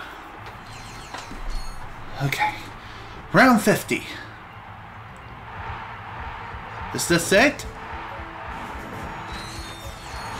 Nope. There's still more. Oh, shit.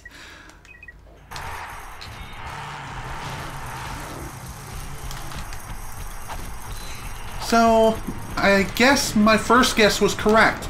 There are 100 freaking rounds. 100!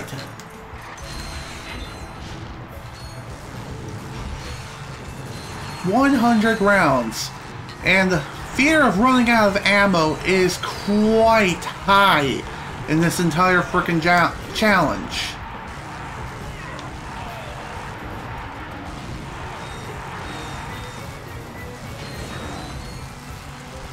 It seems like even your old school weapons are just not very effective against these enemies. Why is that?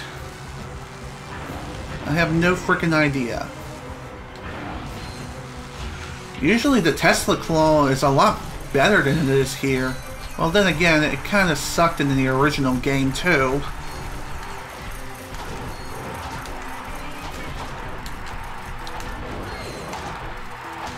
Get off of me!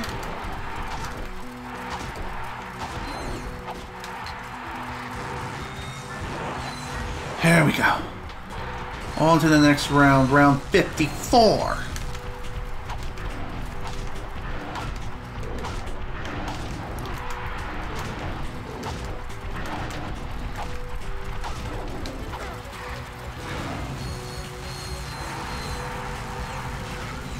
I'm probably going to have to figure out how the hell it is I'm supposed to get to the next planet off screen. Because at this point now, I have no idea. And we're nearly at the 4-hour mark.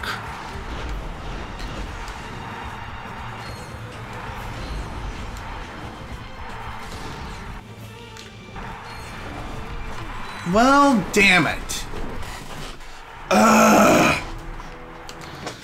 Damn it, that sucks. All that for nothing. That was completely wasted. that was pretty much a waste of time in general as well.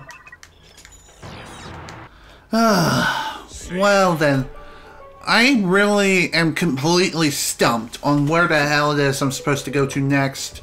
I really don't know what else it is. What else can I do? How can I unlock coordinates for the next planet? That is a mystery within itself right now.